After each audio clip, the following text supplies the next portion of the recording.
All right, here we go. The kings of YouTube are back. The Jordan and Pippen of this internet game. Boosie, welcome back. I'm back. How's everything? It's all right. I can complain, but I can't complain. Okay. I was ear hustling, before the camera started. And you're talking about how you're going to have a 4th of July at your house, and you actually bought $10,000 worth of fireworks? Yeah. Crazy. I brought 15, actually, and I'm going to split it up between 4th and the topless pool party. Okay. So after my topless pool party, I let fireworks off everywhere. It's beautiful. Okay. And that's all in your house, right? Yep, on my estate. Okay, because you're sitting on how many acres again now? Because remember, you expanded, right? Yeah. You talked about you expanded about the land next door and the land next door. So 80 acres now. Yeah. You ain't got no neighbors for nothing. You don't even know what a neighbor is. Huh? All right, man. Congrats, man. That's definitely goals coming out of, where you came from to be able to actually have your own fireworks show at your own house, for your own kids and so forth, man. That's amazing. Right. It's amazing. Well, let's get into what's happening in the world right now. So the Nipsey Hussle trial is underway right now. And from what I understand, the jury is in deliberations right now. So by the time this comes out, we'll know what the verdict is. I'm hoping. How much have you been following it? I haven't been following it. Okay. But you saw the picture that surfaced today of Eric Holder with a big-ass black eye. Yeah. How'd that make you feel when you saw that? I was hoping I'd hear something different. I mean, it was a pretty good job. But, that's a boss. That was a boss. I would have much rather heard something worse. Did you know Nipsey at all? Yeah. Okay. It was my boy. Okay, so you guys kept in contact? Yeah. Really? Yeah. Okay. I don't know if we had this conversation before. Yeah. How well did you guys know each other? When I came down here, Nip give me his black trucks and give me a driver, Nip kind of protected me out here, So he actually went out of his way to make sure you were safe. He kind of went out of his way to make sure I was safe when I was out here. So, and we talk, when we talk, it's never about music. It's about stuff that's happening on in the world, Me and him had a similar entrepreneur mind. And we'll explore that, and we had a respect for each other. And Nip was my boy, man. It was cool. What was one of the conversations that stood out, you think? Him telling me, like, man, we the last ones left at this shit. That's what I always remember, that conversation, me and him getting high in the back of the studio in the part where you smoke, where you chill at, and he was just really making me feel like he understood me. When he told me, like, we the last ones left with this shit. We the last ones standing up. We the last ones speaking. And that's the most that's the best conversation I had with him. Him telling me, I remember those words, man, we the last ones left. Did you guys actually have any music together? Yeah, me and Nip got 2 records together. Yeah. Aha. Okay, and they came out and everything? Nip got them. I think that one of them came out, but Nip got them.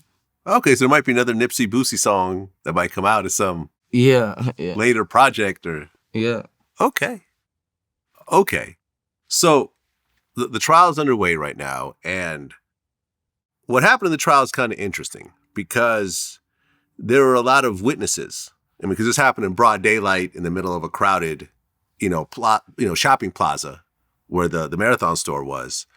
So a lot of people saw what happened, but a lot of the people that were right there ultimately didn't want to take the stand and cooperate. So, for example, this guy, Kerry Lathan, who got shot, he was one of the victims. He was there. He had just got out of prison. He went there to get like a shirt, and he just got caught by a bullet. When he got on the stand, he basically said, I didn't see nothing. I don't know nothing. They asked if he could identify himself on the tape. He goes, I don't know. And he basically just refused to cooperate on any capacity. Another person that was involved that was right there refused to actually come to trial at all. He actually had a $500,000 bench warrant that was out for him not coming to trial, which they ultimately dropped. But one of the guys that was a very close friend of Nipsey was the one that kind of put him on and worked on him, the whole time, with his music. Cowboy, he actually took the stand because he wanted to talk about the conversation in terms of what happened before the murder. He didn't see the murder himself, but he was right there when Eric Holder walked up and Nipsey told him, hey, I heard there's some paperwork about you. You should get that taken care of. And a lot of people are upset over Cowboy taking the stand because he's a Rolling 60s Crip. What are your thoughts when it comes to something like this? I don't really want to speak on that situation. It's kind of deep, bro. And I don't want to offend nobody at the same time, And I don't pray for justice in prison on people. I play for eye for eye, tooth for tooth. I'm not a fan of his killer going to jail, and I'm a fan of his killer getting face shotted. Like Dog, Dirt Dog. Even though prison is a crazy, crazy place, and he might commit suicide in that motherfucker. A lot of people ain't stable. That's a hard place to be if you ain't stable. So I don't really want to comment on that situation with that. Okay. But I'm not a fan of him going to prison. So him getting life in prison means nothing to you? No. And I mean, even though there technically is a death penalty in California, but they haven't done one, I think, since like 2003. So there's probably not going to be a death penalty. But what if they brought it back and he got the death penalty? I don't think they're going to bring it back. Well, what if they do? I don't think they're going to bring it back. I mean, Nipsey is an immortal, but in the black system, he's still black. And I feel that weighs a lot in anything we do. If it's a black killed a black, it's not going to give him a death penalty for that. You know what I'm saying? If it was a white cop? If it was a black killed a white cop, it'll be different. With no name, he hasn't affected nearby as much people as Nipsey. Mm-hmm. But that's what we faced. Well, we'll see what happens. I'm guessing life in prison. He's got a public defender, so he's going to try to do what he can for his client. And what they're trying to do is to say that Eric Holder was mentally unstable. He got electroshock therapy, I think like a week or two before the incident.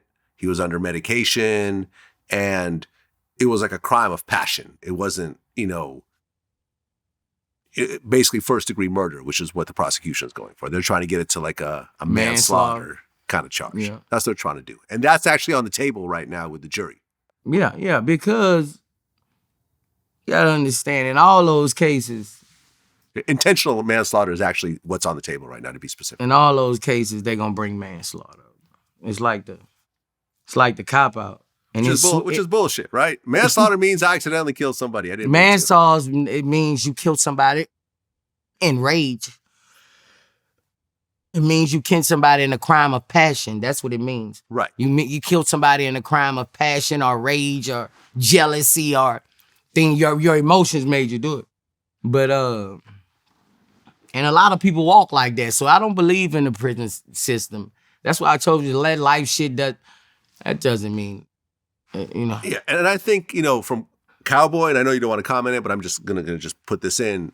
With Cowboy, who I just interviewed, that was, I think, his point of actually taking the stand, was that he said the conversation between those two was not an angry conversation. He said they shook hands afterwards.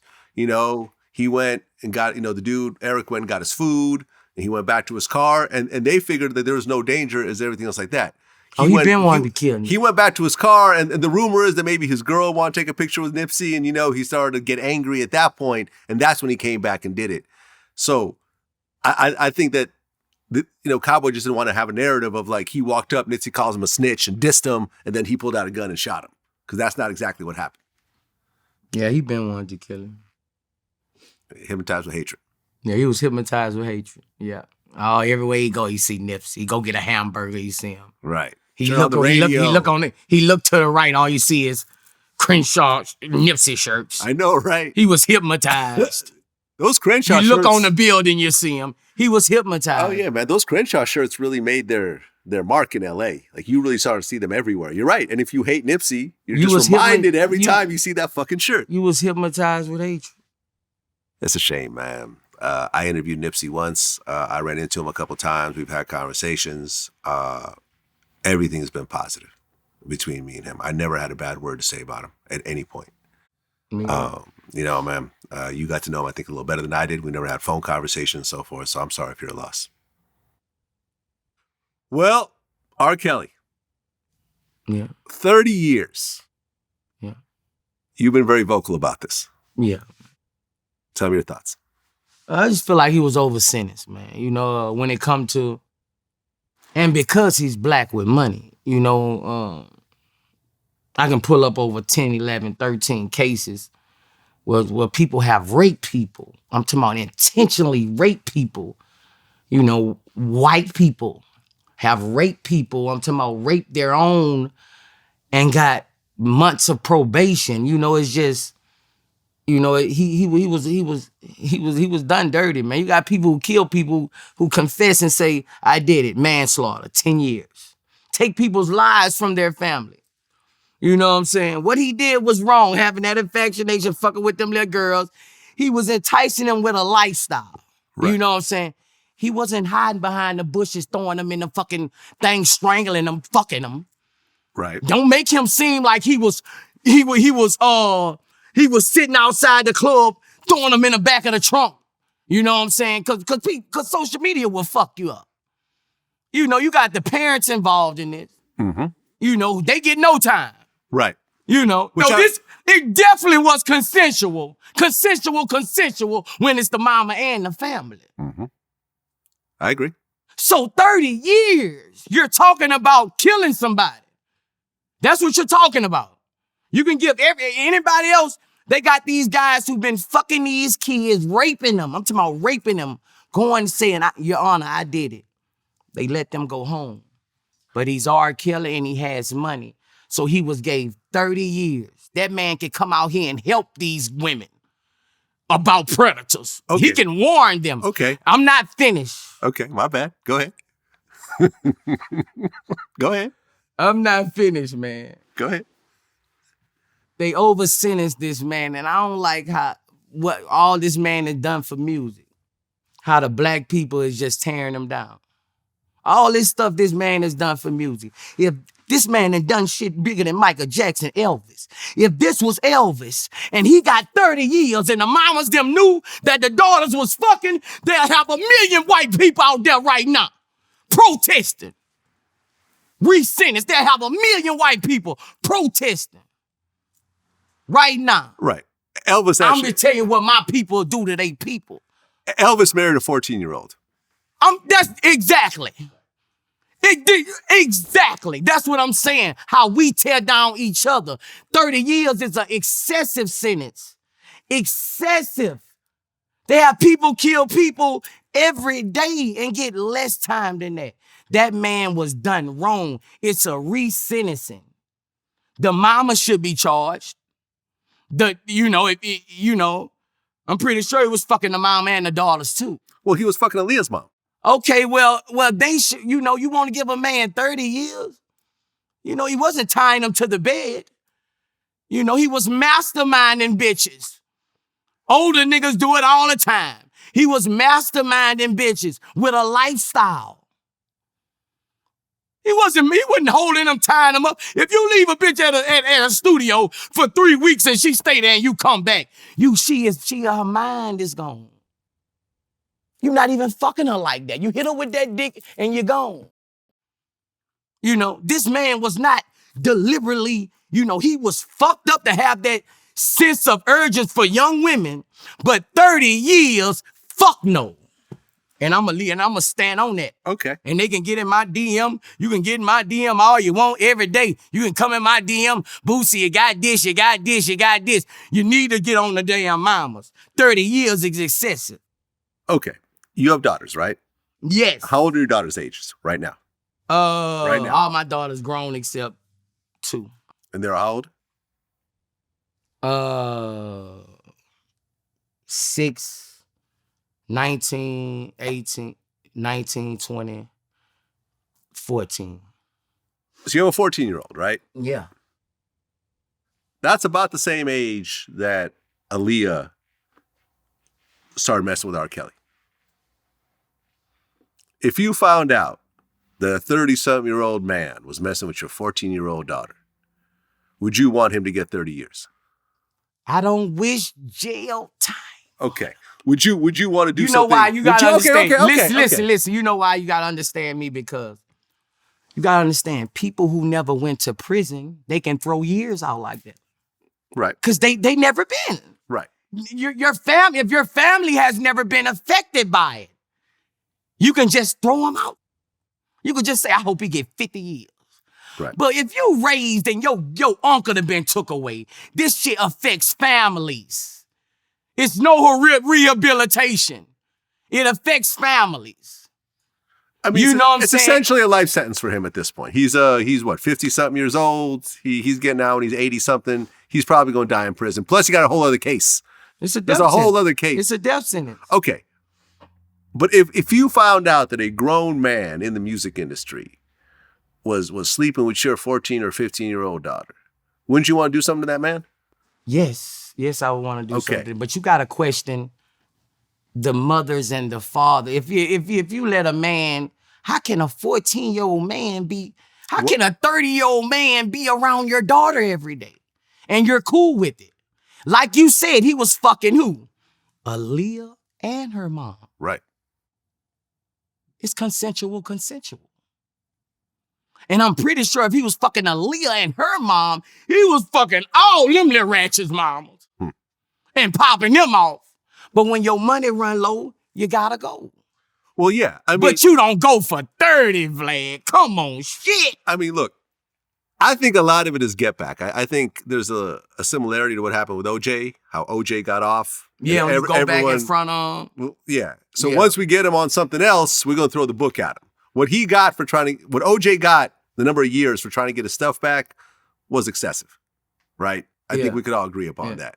So when R. Kelly beat that first trial, and quite honestly, as someone who's, I remember even seeing the tape when it was floating around, like, that's R. Kelly. You gotta understand. And that's an underage fucking girl, man. He got off. You gotta understand. Do you know how he got off the first time, right? Money, brother. He got off because the girl in the tape took the stand and said, "That's not me." Okay. You know what that proves right there? Reasonable doubt. They had a bunch of people saying, "That's her, that's my friend, we grew up together, blah, blah." But she took the stand and said, "That's not me." And you know what happened recently with that same girl? She just filed for bankruptcy. After all these years. This was like 15 years ago.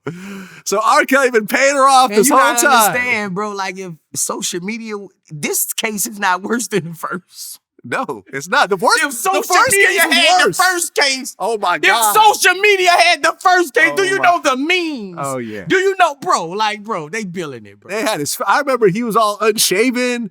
The house he was in, it was established that that's his house. It was like all wood and shit. Like, it was a very unique looking room. Like, yo, I feel like, okay, look, this motherfucker taped himself with an underage girl and he got away with it. Now this documentary's out. We're gonna make up for what we messed up on last time, that last trial. Yeah, he got to get back, but it's not supposed to be like that. Laws are, you're not supposed to, it's just different for this color and the other color, basically. We can't deny that. We just got to be faced with that in life. Like, it's different, like what R. Kelly did for music, man. If what he's accused of right now, like I said, man, if this was Elvis, it'll be a whole street in front of the courthouse right now. They'll be trying to free Pride of jail. Even Michael Jackson. Yeah. Yeah, I mean, you still feel that nobody could beat R. Kelly in a versus? Hell no, not even Mike. He would smoke Michael Jackson ass. What about Usher? Usher, he will smoke Usher ass. Anybody. You better go get God to create some fucking body. He will smoke anybody ass in the world. They know that. They know that. That nigga moonwalk the shit off Michael Jackson ass. Like, everybody know that. They just don't want to admit it. I'm going to speak the real. Who got more hits than him? Let's talk. You know what I think should happen? Writing or singing. Okay. No, Okay. He will smoke your ass. I agree. I feel like right about now, what should happen is Ronald Isley should put out a Mr. Biggs album cussing out R. Kelly throughout the whole album. You know what I mean? That right there, Ronald Isley, if you listening, I got a platinum idea for you. You know? Just have Mr. Biggs cuss him out song after song. Motherfucker, I thought I told you. You know what I mean? Well, anyways, R. Kelly's a wrap. I don't think there's going to be a reunion concert. Let's get a re-sentencing, man. God damn, bro. Like, come He's on suicide watch right now. I know after you get time, that's what they do. I don't think he's going to be able to beat that. Like after you get a life sentence or something, you get time, they usually send you to suicide watch. Oh, it's an automatic. Most time it's automatic because, they think you're going to hurt yourself after you get time. That's a hard pill to swallow, man. I mean, listen, 3 years ago, he was partying, had girls at his house, doing shows, after parties, drinking champagne, eating food, flying around private. And now, he's looking at dying in prison. So, I can imagine the suicide watch thing. I'm sure that's a very real thing right now. Ah, man, God good, man. God, bro. God ain't gonna let... God good, you know. He just got to get close with God and he could turn all that shit around. Well, since our last interview, Young Thug and Gunna were tied up in the whole YSL RICO case. Yeah. When you heard about that shit, because you live in Atlanta. Yeah. 28 people indicted. Yeah. None of them given bond. Yeah. How did you feel? I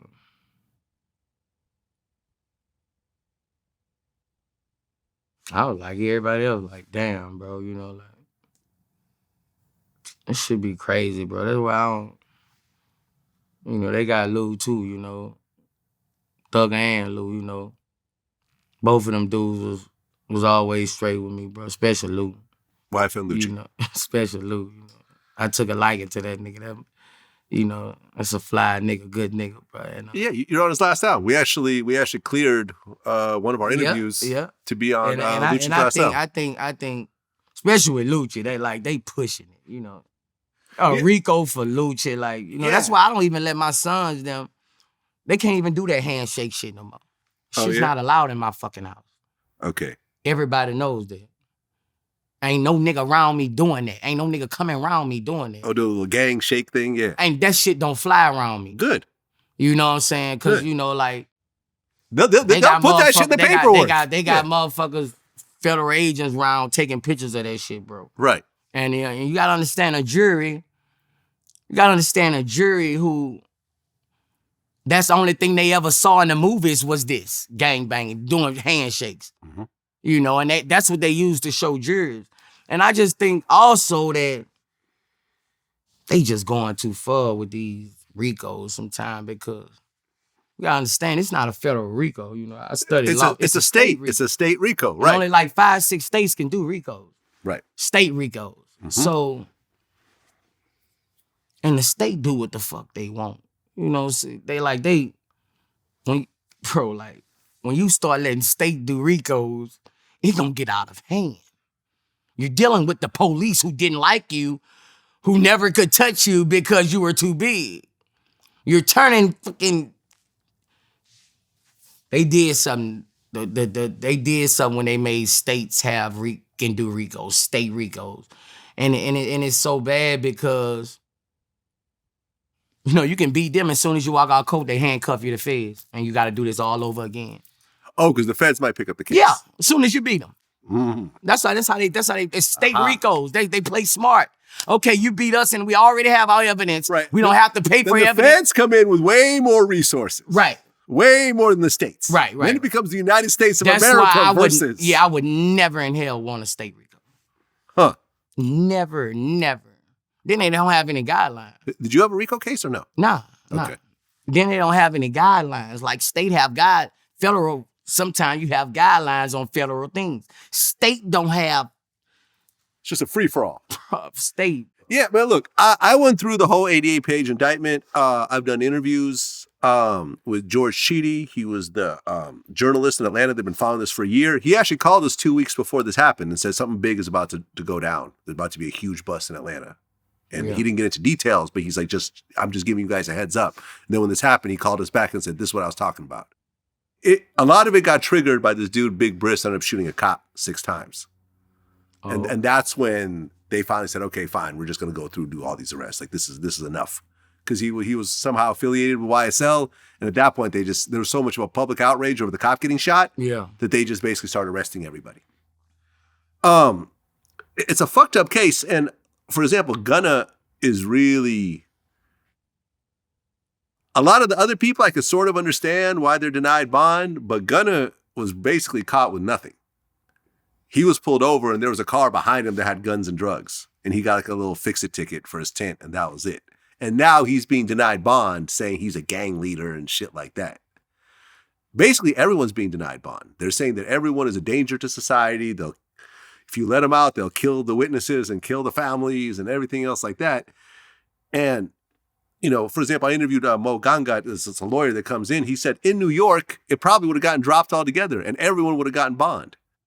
I think that if they were up here in New York in federal court, they would move in and move to dismiss and say, Judge, read this indictment. Tell me what this guy did that has him facing 5 to 20 with no bond. But in Georgia, you kind of have a different situation right now. Yeah. I mean, but you live in Georgia. Yeah. And you actually moved there to get out of the bullshit. Yeah. But are you seeing it go back to what it was in Louisiana? Yeah, man. Like, bro, like, man, I just lost one trouble, man. Like, you know, I lost my close friends in Baton Rouge, you know, and Trouble was my close friend in Atlanta, bro, you know, and I guess you can't escape it, know where you go, you know. I guess, bro, right now it's really about trying to stay alive with me, man, you know. I'm still hustling, but, you know, we got to focus on staying alive, you know. The hotter you get, the more dangerous, the more easy it is for you to die, it seems like, bro. Like, well, the main thing that people are focusing on in this case is that the lyrics are all over the indictment. Yeah. They should have learned that from me. I've been on your show. Right. And if they didn't watch this, if they didn't watch VladTV and Boosie, I told them on their show, they played my lyrics 2 days straight in court. Yes. Every time I talked about murder, every time I said low name, every time I talked about anything with homicides, back seats, blood, they used that against me for 2 days in court. I was just sitting in there like, and then they was all wrong. They was they didn't even know what half the damn words mean. So I know they're gonna have trouble with Gunna them words. I know, right? We're pulling up Rap Genius trying to figure out what the hell he said. Like, bro, like they think they like, bro, like they was like off. They was like this mean this, but that's what they do, bro. They're persuading people they're trying to persuade people. So they gotta persuade them with the music but it takes away our freedom of speech, you know. This album I'm finna drop called Thug Music for school. I'm putting a thing on this before it even come on. Everything I talk about is fake. I got a whole thing. I got a whole thing I recorded. I'm a fake gangster rapper. I said, look. I said on the thing, before the thing come out, anything I come on this thing is it's fake. I ain't got time for this shit. Or I'm gonna have to quit rap. Right, but here's the thing though, right? Like, bro, they taking away our freedom of what the fuck we gonna rap about if we not born in the suburbs? Okay, I understand about that part. I understand that there should be freedom of speech, and that there should be artistic expression and so forth. But you also have to use a bit of common sense. So for example, YFN Lucci's mother got shot. And then in the indictment, there's a lyric from Young Thug saying, I shot his mother, now he don't mention me. You know what I'm saying? So like, okay, it could be nothing to do with the other thing, but if you're publicly beefing with someone and their mother got shot, you probably shouldn't be rapping about their mother getting shot. I mean, am I right? Am I right on this? Am I right? I don't know what he rap about. I don't know okay, but I'm just saying, but maybe you should just sort of think like, you know something? This particular lyric could be taken, Young Thug ain't stupid. Intelligent guy. I've heard his interviews. You know what I mean? He's a smart guy. He knows what he's doing. And to do something like that, and then it ends up in the fucking indictment. You could say it's freedom of speech and it's art, but you could also say there's a bit of common sense that's missing in this particular situation. I don't think you would rap about some shit that you really did that you're being investigated about. You know what I'm saying? Like, and just how in your case, when they brought up all your lyrics, did they manage to match it up with anything? Nah. See? Nah. And that's what I'm saying, because you're not rapping about actual events. So I don't know, man. I feel like at the end of the day, people also got to take responsibility for what they do. And I think this is going to be an eye-opening situation. And what's going to happen also, and remember I said this, take a look at this situation right here. Remington, the company that makes AR-15s, got sued by the Sandy Hook families. You know, like the school that got shot up? Yeah. Remington coughed up $73 million. Because they felt that the marketing was directed towards people that are unstable, and they basically blamed the gun manufacturer for those kids getting killed, even though the gun manufacturer just sold the gun legally. Yeah. Right? So you have situations where companies getting sued for things that they're not directly involved in, but still. Now, if Young Thug pleads out, and in those lyrics, and in his plea, let's say they offer him a 5-year plea deal. But in the plea deal, he has to say, yes, those lyrics are actually about, Lucci's mother getting shot. I admit to it. Give me my 5 years and so forth. Now, on paper, you have lyrics being connected to crimes. 300 Entertainment got sold to Warner Brothers late last year for like $400 million, right? Coincidentally. Now Warner Brothers has that responsibility. If Lucci's mom ends up suing Warner Brothers and says, look, you guys are marketing and profiting off of trauma that happened to me. I want $500 million. And they give it to her. Watch what happens to the music industry and the rap industry and major labels, how they start to shift. When companies are now going to be scared of getting sued for lyrics on songs that they promote. Yeah. Do you see where I'm going with this? Oh, okay. I see where you're going with it. I see where you're going with. They probably could try to come with some shit like that. They probably could try to come with some gangsta shit rap like may go back to being more underground and more independent labels More again. independent, Which isn't a bad thing, honestly. It's not Yeah. a bad thing where they're not having to be under these big major label umbrellas and so forth. And maybe the major labels will start pushing more artists like Corday and, people like that. Where maybe they're not into gangster rap the way they were right now. See, they basically doing all this to separate gangbanging from rap. They gonna basically tell you gonna basically can't be a gangbanger in rap. Is that a bad thing though? I'm not a gangbanger. Right. I'm not a gangbanger, but I think it's a bad thing for them. For who? For gangbangers. Because what they're preaching about, they're not gonna let happen. The power they're bringing, they're not gonna let it stay. The enforce you have, the impact you having on people, they're not gonna let it stay. You're gonna have to be a fake rapper. You're gonna have to be a rapper who's not doing any. You're gonna have to be a rapper. If they see you're going that way, they're gonna stop you.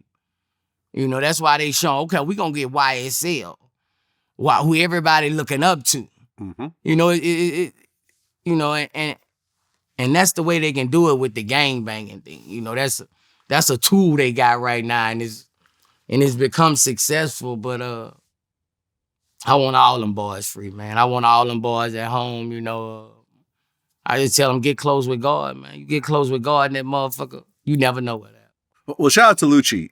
The YSL guys, I don't know. I've never interviewed any of them myself. Yeah. I don't. And they gotta be solid, bro. I don't. That's the thing about it. You got. Well, I mean, that the reason why they everyone got their bond denied again, and the judge mentioned this, was that there is a bunch of proffer agreements now that people have made in that indictment. You know what those are, right? Yeah, that means copping out. Well, it means that they're cooperating while getting immunity for their statements. Yeah. So they could say, so and so killed these 4 people, and I was there, but you can't charge me for that. Right. And give me less time for cooperating with you. Right, Apple. Yeah, even though I was there and I was the getaway driver, you know what I mean? Yeah. It's essentially what, like, you know, the girl that drove off with Eric Holder, that's what she did. Even though she was the getaway driver in a murder, she chose to cooperate completely, and they gave her immunity for her statements. Yeah. See what I'm saying? And that's what's already happening in the YSL case. Because not everyone's rich like Gunna and Thug. Right. A lot of those dudes are struggling, and now they're looking at 30, 40 years. Right. It's a hard pill to swallow. Because it's 28 people, that's why I was... 28 people, 56 charges. You gotta... I was talking about it with my little partner. He asked me, because he a real YSL fan, my little young nigga from Atlanta. He was like, man, boo, we always come to you, what you don't think they gonna do about Thugger and all that. And I was like, man, I don't know, bro. Once it go to trial, and I hear the evidence and see how bad it is. But like I told him, it's hard to put 28 eggs in a crate and shake all of them and none of them don't crack.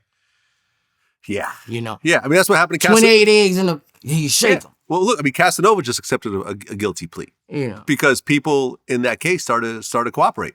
Yeah. And against him. Like, that's what it is, like once they flip, that's when it turned bad. I only had, they questioned and charged probably 2 of my niggas. Like, we only had, out of them questioning probably 9 people, 11 people, we had one or 2 broke. Okay. They cooperated against you? They made statements, but they didn't come to court.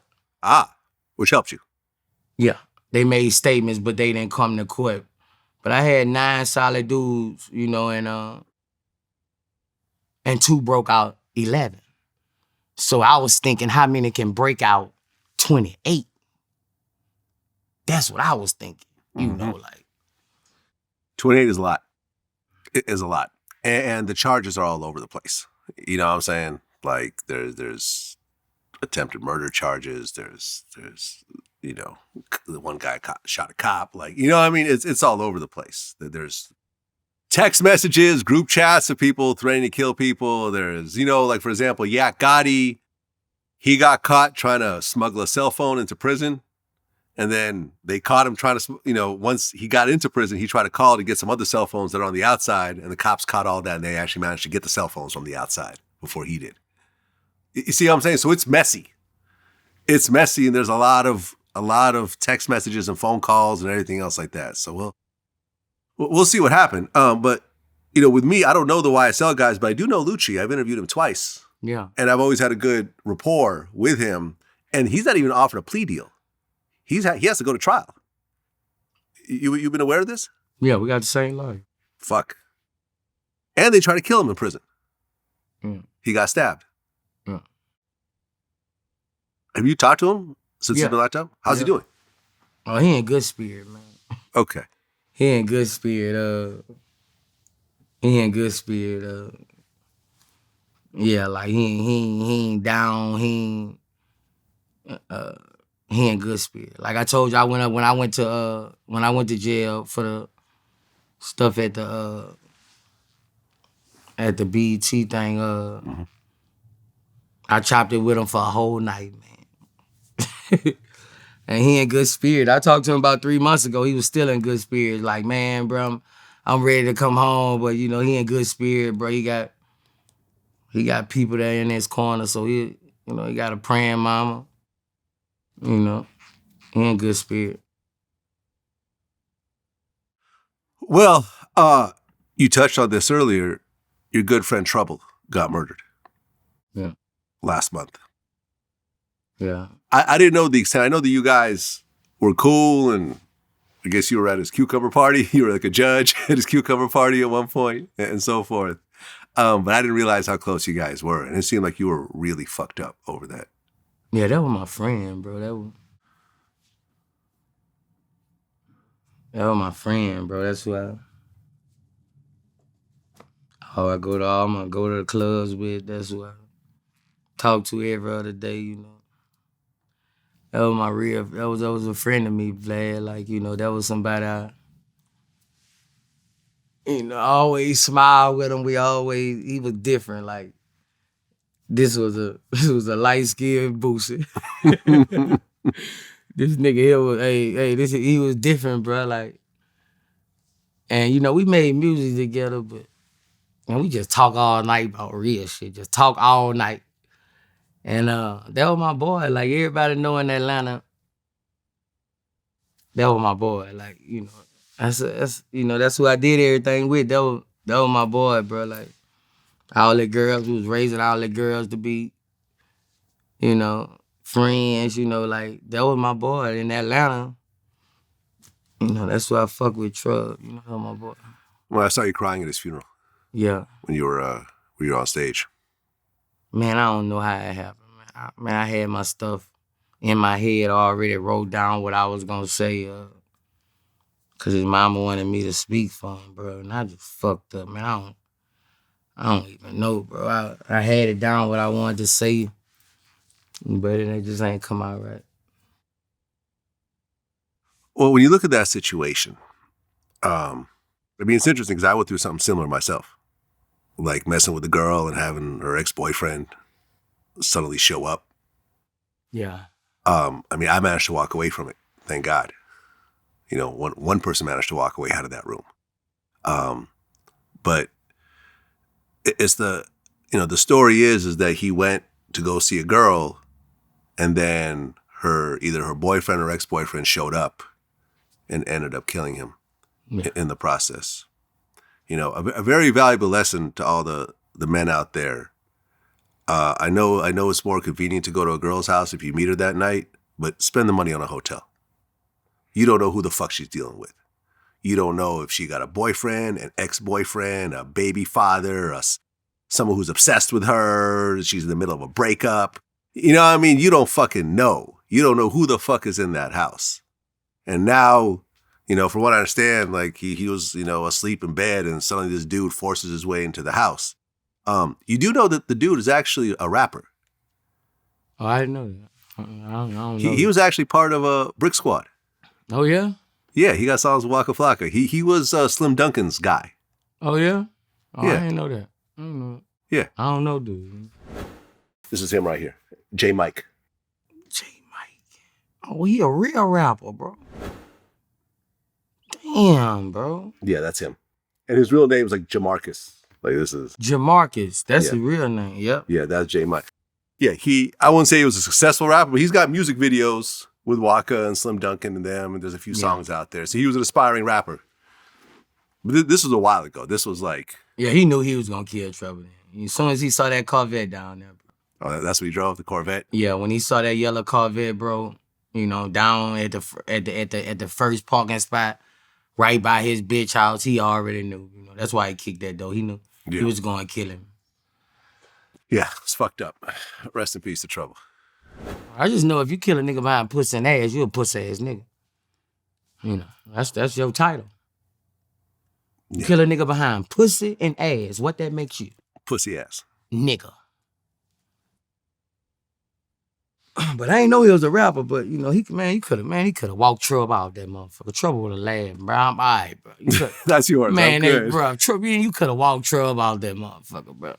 He killed the realest in Atlanta, bro. Like, you know, I you know, like, it was sad, bro, you know. I sometimes still can't believe he gone, bro. Like, but he gone, bro, and you know. You were actually crying when you heard the news. Yeah, man. I cried for hours straight on the plane. In my daughter's lap, my 6-year-old lap. It was so sad, bro. I'm crying in my 6-year-old lap. Oh, she keeps saying, "What's wrong, Daddy? What's wrong, Daddy?" And all I could think about in my head is him and his daughter. That's all I could think about, him and his daughter. And me dying and my daughter hurt. You know, that's all I could think about, bro, crying on my daughter. And, you know, and I couldn't even tell her. I had to tell her the next day that, because she know Trouble, you know, that her Uncle Trouble was dead, you know. So, man, I was hurt, bro. You know, I was hurt. Yeah, man. Rest in peace. It was a very sad story. I didn't know him at all.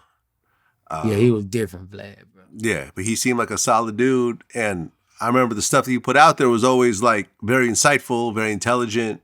It was like an OG kind of telling people like, all right, this is the shit to avoid. I know him and Alexa Sky had a thing going at one point. Yeah. You know what I'm saying? Yeah, I mean, I'd heard that he had kids, but I didn't know about the details. He had a daughter? Yeah, he had a daughter and he got a son, you know. But like, he was that nigga in Atlanta, Vlad. Like, he was the real Atlanta, you know, like. Trouble was the dude in Atlanta, bro, like, for real. Well, you know, in that same, you know, when you talk about BSM, like we were just talking about, Frenchie BSM. You know about him? Mm-mm. Frenchie BSM was one of the rappers, and you know that was part of Waka's crew. Oh, okay. He's facing 25 years right now. He just got convicted for a home invasion. So apparently, what had happened was, Oh, he pistol whipped somebody.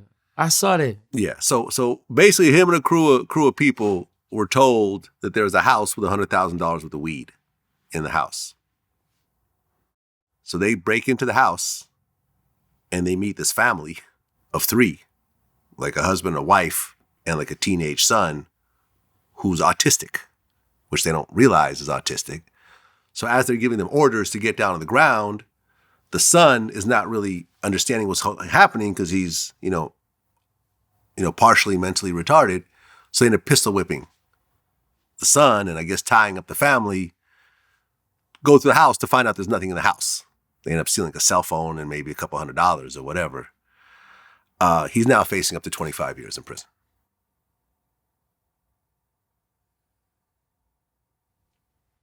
I'm really surprised people are still robbing houses in 2022. R. Kelly get 30. He only facing 25. See what I'm saying? He whooped the autistic man with a pistol. What a It's an world. interesting way of looking at it. I never thought of it that way. What a fucking world.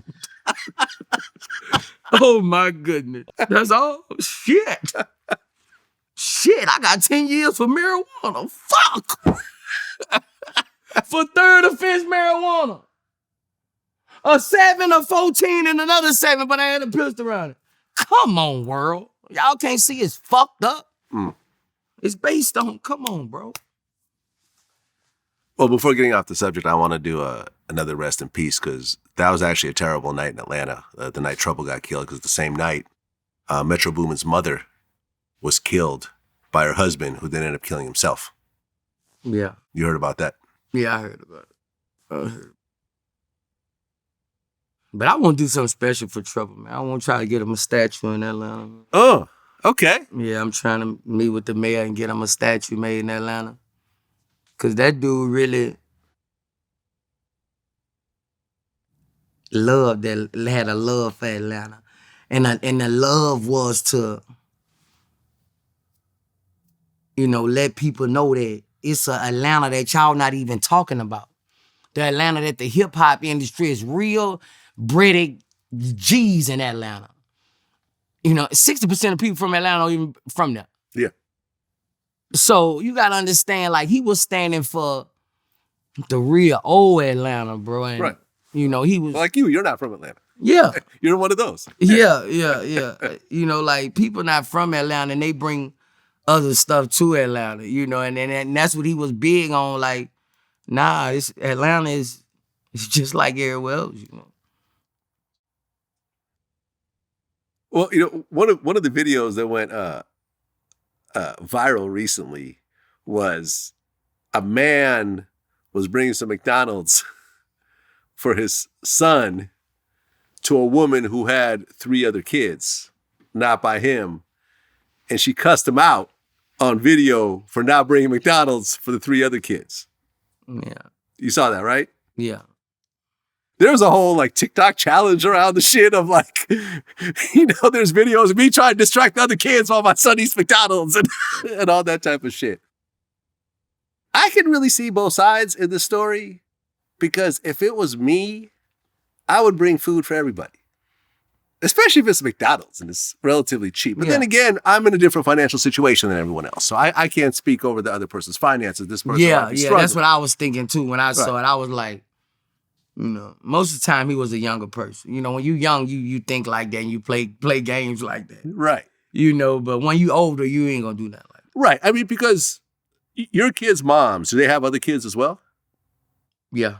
Right. So if you're bringing food for your child, I assume you would bring food for the other kids as well, right? Yeah. My 6-year-old has a 7-year-old sister. Okay. Right. That's what I'm saying. When I met her mom, she was still in the hospital. And she was coming home when I met her mom, like 3-4 months. And I love this little girl. I love this little girl so much, The 7-year-old. Yeah, the 7-year-old.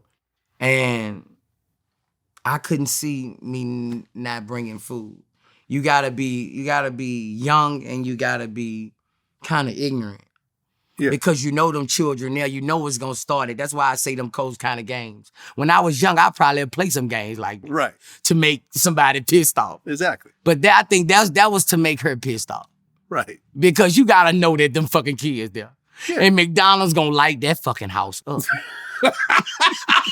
What kid doesn't like McDonald's? That motherfucker gonna light that motherfucker house. So I think it was more, he knew her reaction. Right. He knew her reaction. He wasn't just trying to, I don't think no other man is gonna hate little kid, Yeah, he reached out to me to do an interview. I'm like, I'm not interviewing you, man. Like, I'm not doing this interview, dog. Like, you were on your own on this one. I think he did that knowing her. Right. Knowing her reaction. Right. I mean, at the end of the day, man, bring some fries. Okay, my son get the Happy Meal and everyone else gets some large fries. Like, you know what I'm saying? Something, some 4-piece chicken McNugget, the dollar menu. There's a dollar menu at McDonald's. And did he have a kickback? Like, what did he say? Like, did he not have enough? I'm not sure, man. But she was complaining because he was like, oh, well, how come you didn't feed the kids yourself? And she's like, oh, my food stamps don't come until Tuesday. Oh, he had enough. He just was being an ass. He knew what. He was being an ass. He was being an asshole. Yeah, he was. Yeah, I like I said, me personally, I would have bought food for all the kids. No problem. No problem. At the end of the day, listen, those aren't your kids, but that's your son's siblings. Yeah. You know what I'm saying? Like I remember I referred to someone as a half brother, and like all these people in the comments, like, oh, in the black community, we don't say half brother. It's just brother. You know what I mean? Yeah. Where it's like, at the end of the day. We don't, though. We say sister, brother. Yeah, that's what I'm saying. Yeah. I was just trying to point out that this person had different mothers, but everyone's like, was getting on me. Like, nah, like, we don't say that.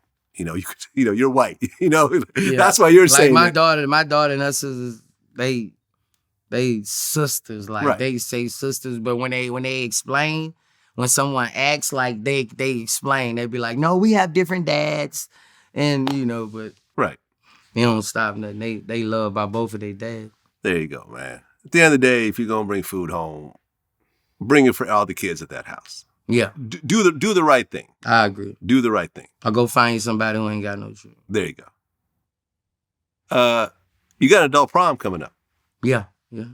Skate party. Okay. Topless pool party. Okay. All in one weekend. Next weekend, matter of fact. Kodak Black responded and had some sort of issue with this, saying that it was his idea or something. Or I don't know what the fuck. You know what I'm talking about, though, right? And I think he responded saying he wanted to do a prom with me. Like, this wasn't his idea. It wasn't. He called trying to get in on my prom. So are you gonna let him in, or? Nah, I ain't let him in. Why? Because it was like, we kept going back and forth. I wanted him to do something for me, and we just couldn't come to agreement at the end. I had already started my prom. Everything was already together, and we just couldn't come on an agreement.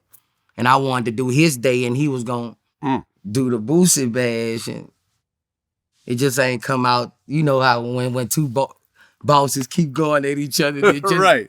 No one wants to back down. Everyone got money, so money isn't changing the conversation. And I don't like to put money involved with nobody I deal with. That's one thing I don't like to do. Especially artists who at a top level. I never put money involved, Vlad. That's when everything goes. Yeah. Because you might be high one time, he might be high, You never put money involved. It's just a favor for a favor. I feel And we just couldn't get it. We just couldn't get it took care. But I think it's a good idea because I remember when you were putting it out there and you were like, oh, because you never went to prom, right? In high school. I never went to prom in high school. And in fact, Vlad, let me say this. Everything I throw out, I never had so many people who want to do this. yeah. Like, people want to do this. Like with me, I never went to prom in high school. And then my girlfriend in college, when we were both 19, we both went to her little sister's prom together. You know what I mean? Her little sister was like a senior in high school. So we went to her prom, and my girlfriend, who was 19 also, was my date. So that was the first prom I ever. So I kind of did adult prom as well. You know what I mean? Because I was 19 at the time. So I like when you put it out there, I'm like, yo, this is a dope idea. Like prom. I never did prom. Prom was off the table for me. Why is that? Prom was for simps. Really? Yeah, hell yeah. Why? Like if you went to prom, most time you was a simp. Like you was a. Everybody dudes was getting fly. They got the ladies looking fly. They get certain the people, limos. but most of the time, like I guess. Because proms these days are like on Instagram or like proms. Yo. Like it's not the proms that I remember. I'm an old one, like so, like I do like prom was not no fly shit. You know, like we was bagging all the niggas, girls who went to prom. You know? It was about money. I felt like I don't know. I was ignorant thinking, bro. I don't know why the hell I didn't want to go to a prom. That's what I'm saying. Like get all dressed up, get a nice but it was ride. for simps. I felt it was for simps. Right, it wasn't for people who make their money off the corner. Right. Well, now you're older. Now you I'm older, get to rethink it all. Bro, and every year it dawned on me, like seeing pictures all everywhere. People in prom, I'm like, they're all happy. They look happy. They look like, happy as fuck. Then everybody like, I fucked on prom. I'm like, damn, prom was, yeah. Mm-hmm. Yeah, so I'm throwing an adult prom. You probably fucked on prom and got your version broke. But I got an adult prom. You sucking dick on my prom. G Herbo's going, right? Yeah, G Herbo said him and Tiana come and nice. I heard I said her name right. Him and Tiana come and show me love. I got Lil Said, 4P up. I got a lot of the dudes right under the rapper. Okay. Niggas who really got the streets. I got all the dudes, I got all the dudes in the streets, I'm trying to, it's big, bro. Like I got Wanda from Snowfall coming. Okay. That's my favorite. That's one of my favorite actors, and I ain't know she was so close to trouble. So wait, we just interviewed DeAndre Bonds and the uncle from Snowfall. Oh yeah, the uncle from Snowfall. I done talked to him a few times through the DM and let him know I was a real fan. Amin Joseph, yeah. Yep. Me and him be DMing. But I'm gonna have a star-studded event, man. I got a lot of Instagram girls coming out, beautiful Instagram girls. Nice.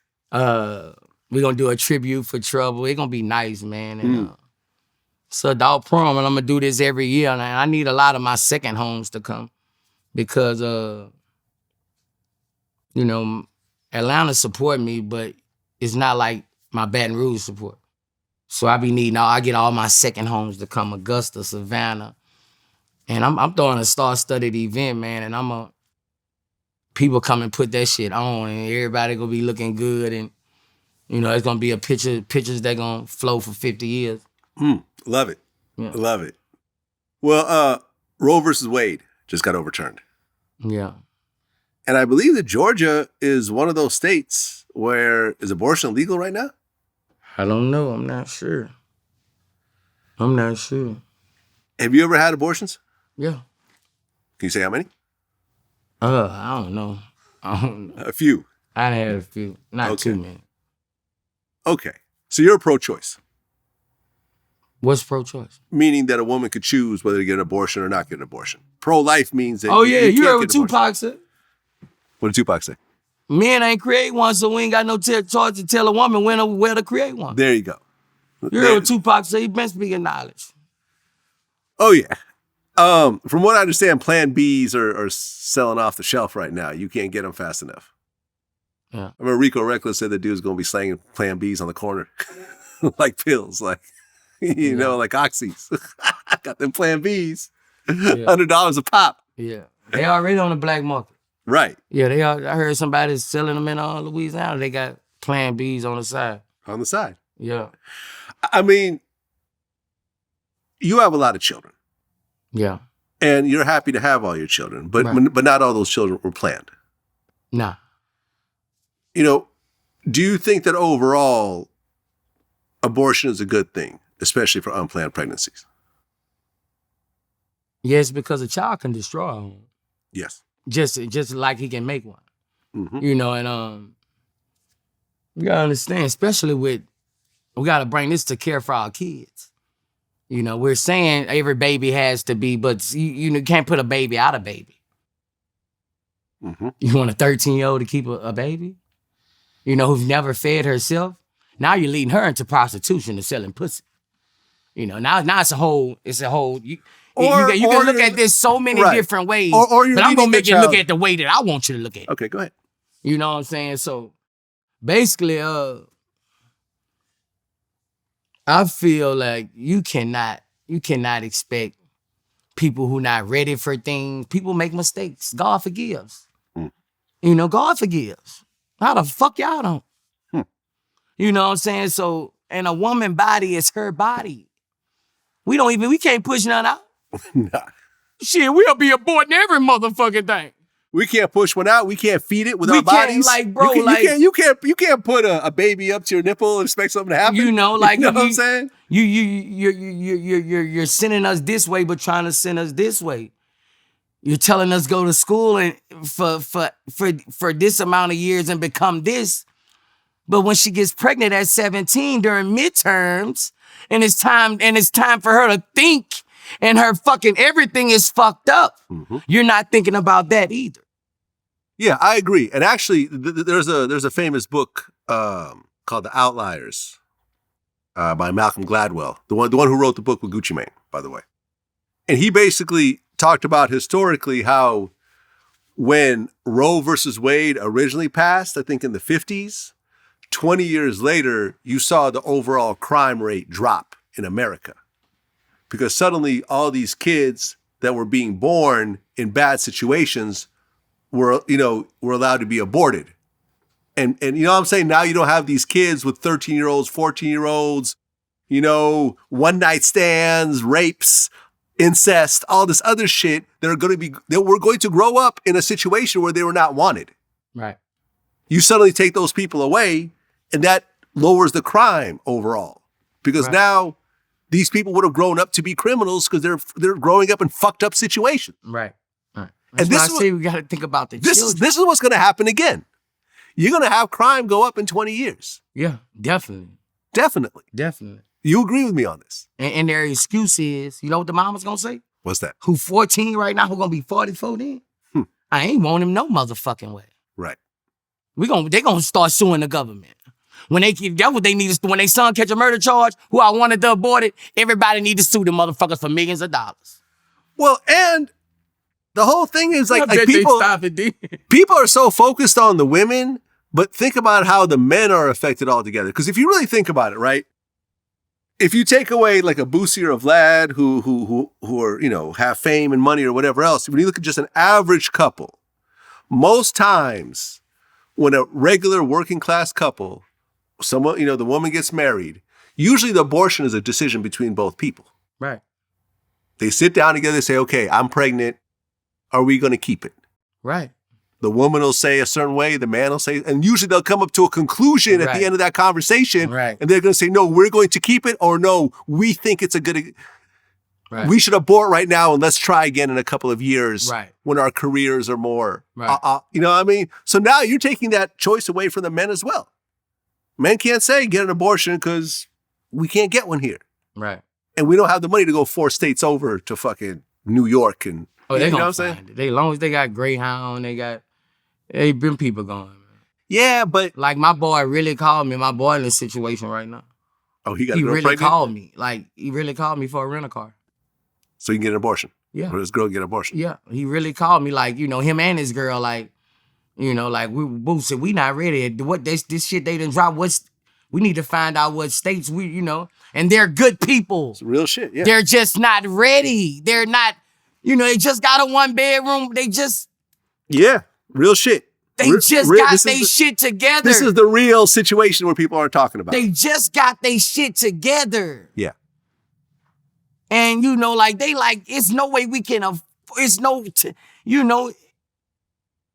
Real shit. And they taking that away from you. You taking a woman's rights away, bro. Well, and I mean, not everyone has the time and money to go get a rental car, a Greyhound, and go 2 states over, take time off from work. And, you know, you're already stressed out. You're already trying to decide whether you want to keep it or not. There's going to be an increase in mothers throwing their kids off the bridge. Yeah.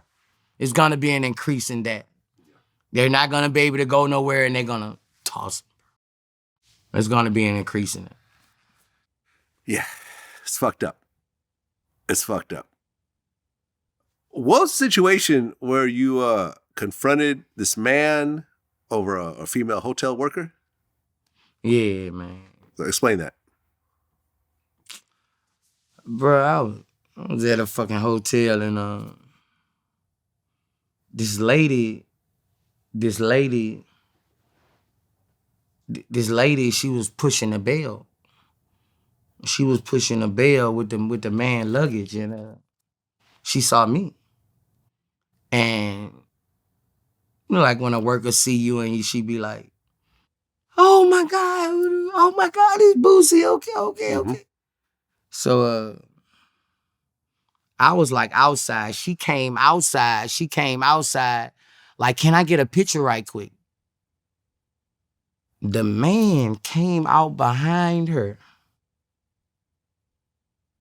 You're not gonna get my damn bags.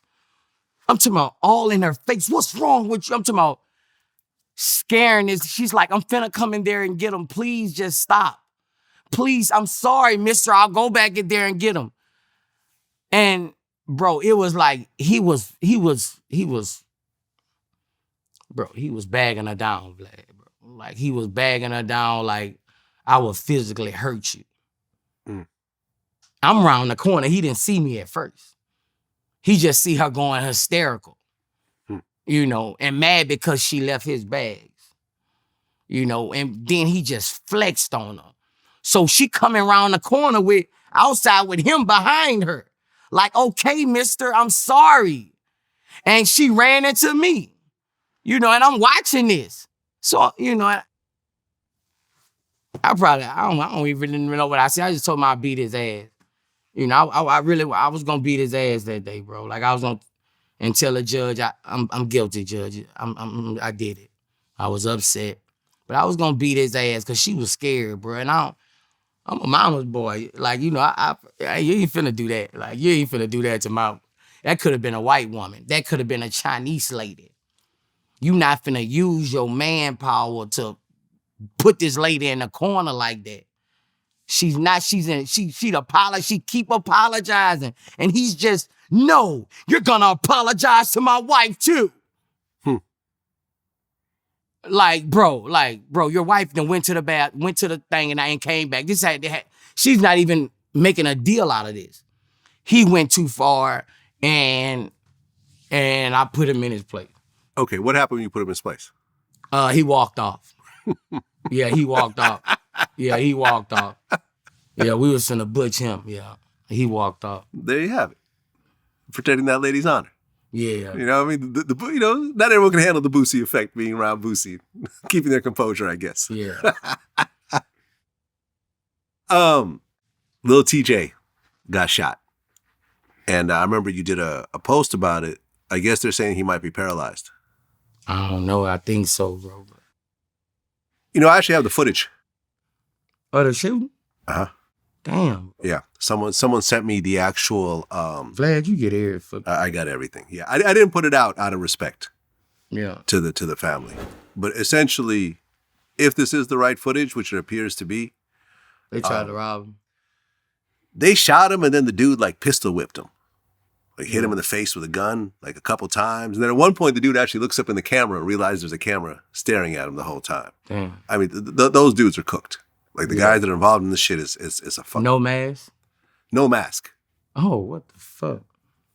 No mask. Mm. It's really fucked up.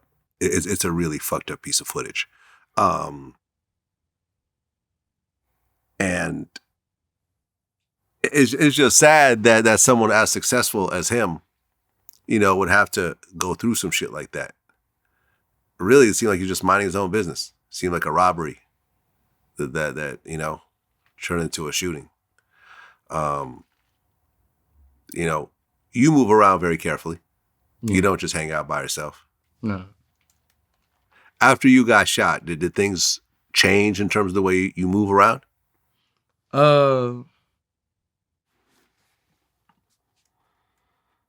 Yeah. More guns, more artillery. Kind of stacked up in numbers a little bit. Yeah.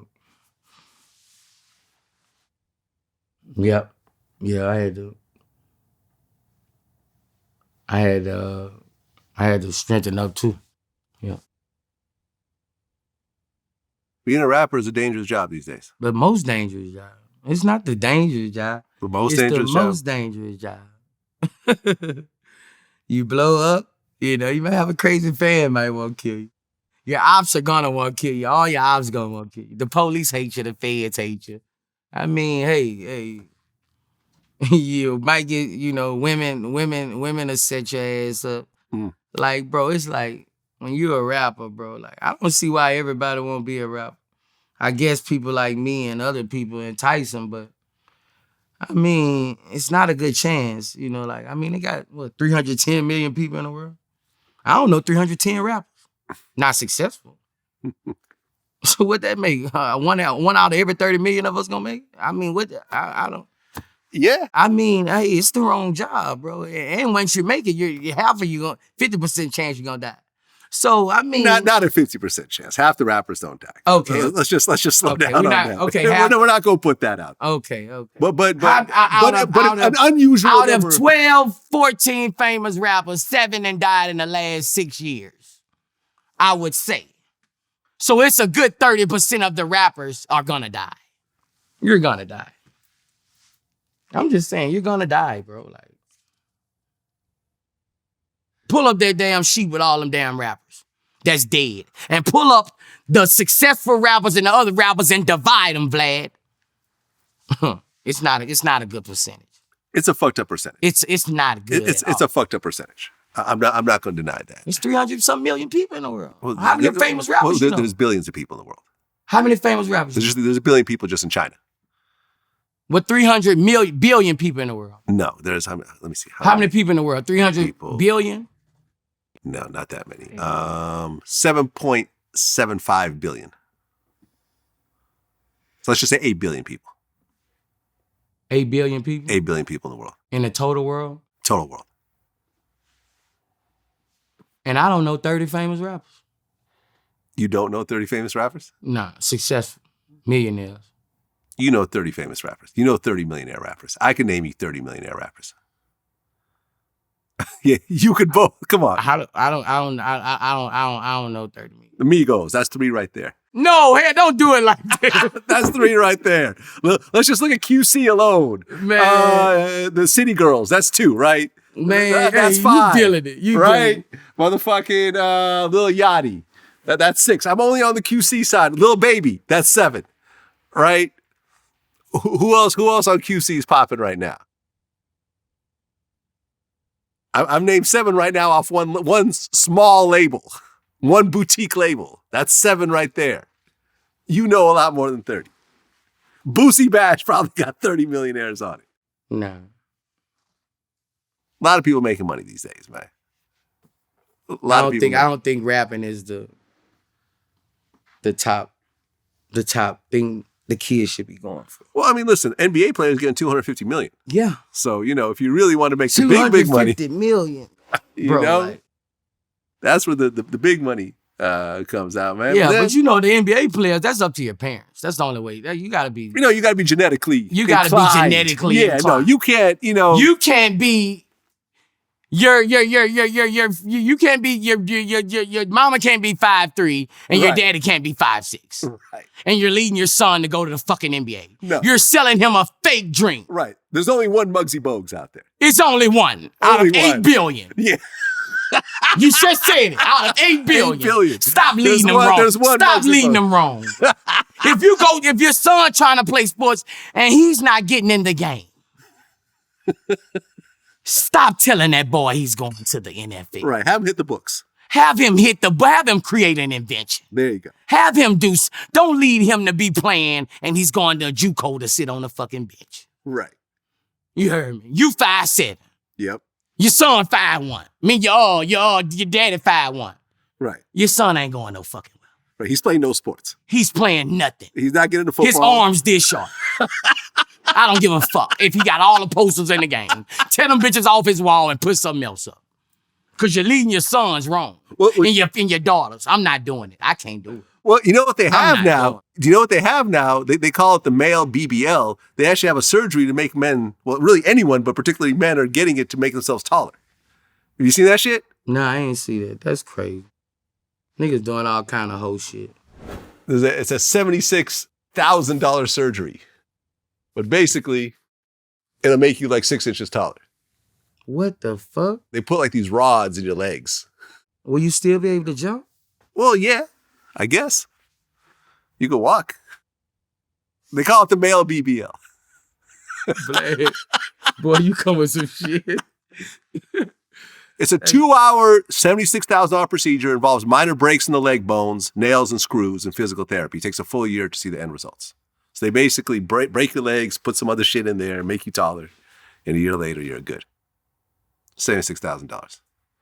Some patients may lose some athletic ability. Bro, Big surprise. Hey, bro, the NBA is on genetics. Yeah, I Like- agree. like, if you're a 7-footer, if you were 7'5", you pretty much got a job. You know, and I've interviewed a lot of dudes that like were growing up, like Eddie Curry, who I just interviewed, who's a 7-footer. He didn't like the game. He didn't want to play. But it was like, well, shit, I'm 7 feet, and I could go to NBA after high school and make all this money. All right, Yeah. fuck it. So as a kid growing up, I didn't think the NBA was an option or anything like that. And I didn't like basketball. I was always tall. And I was always kind of the outcast because I was so tall and awkward.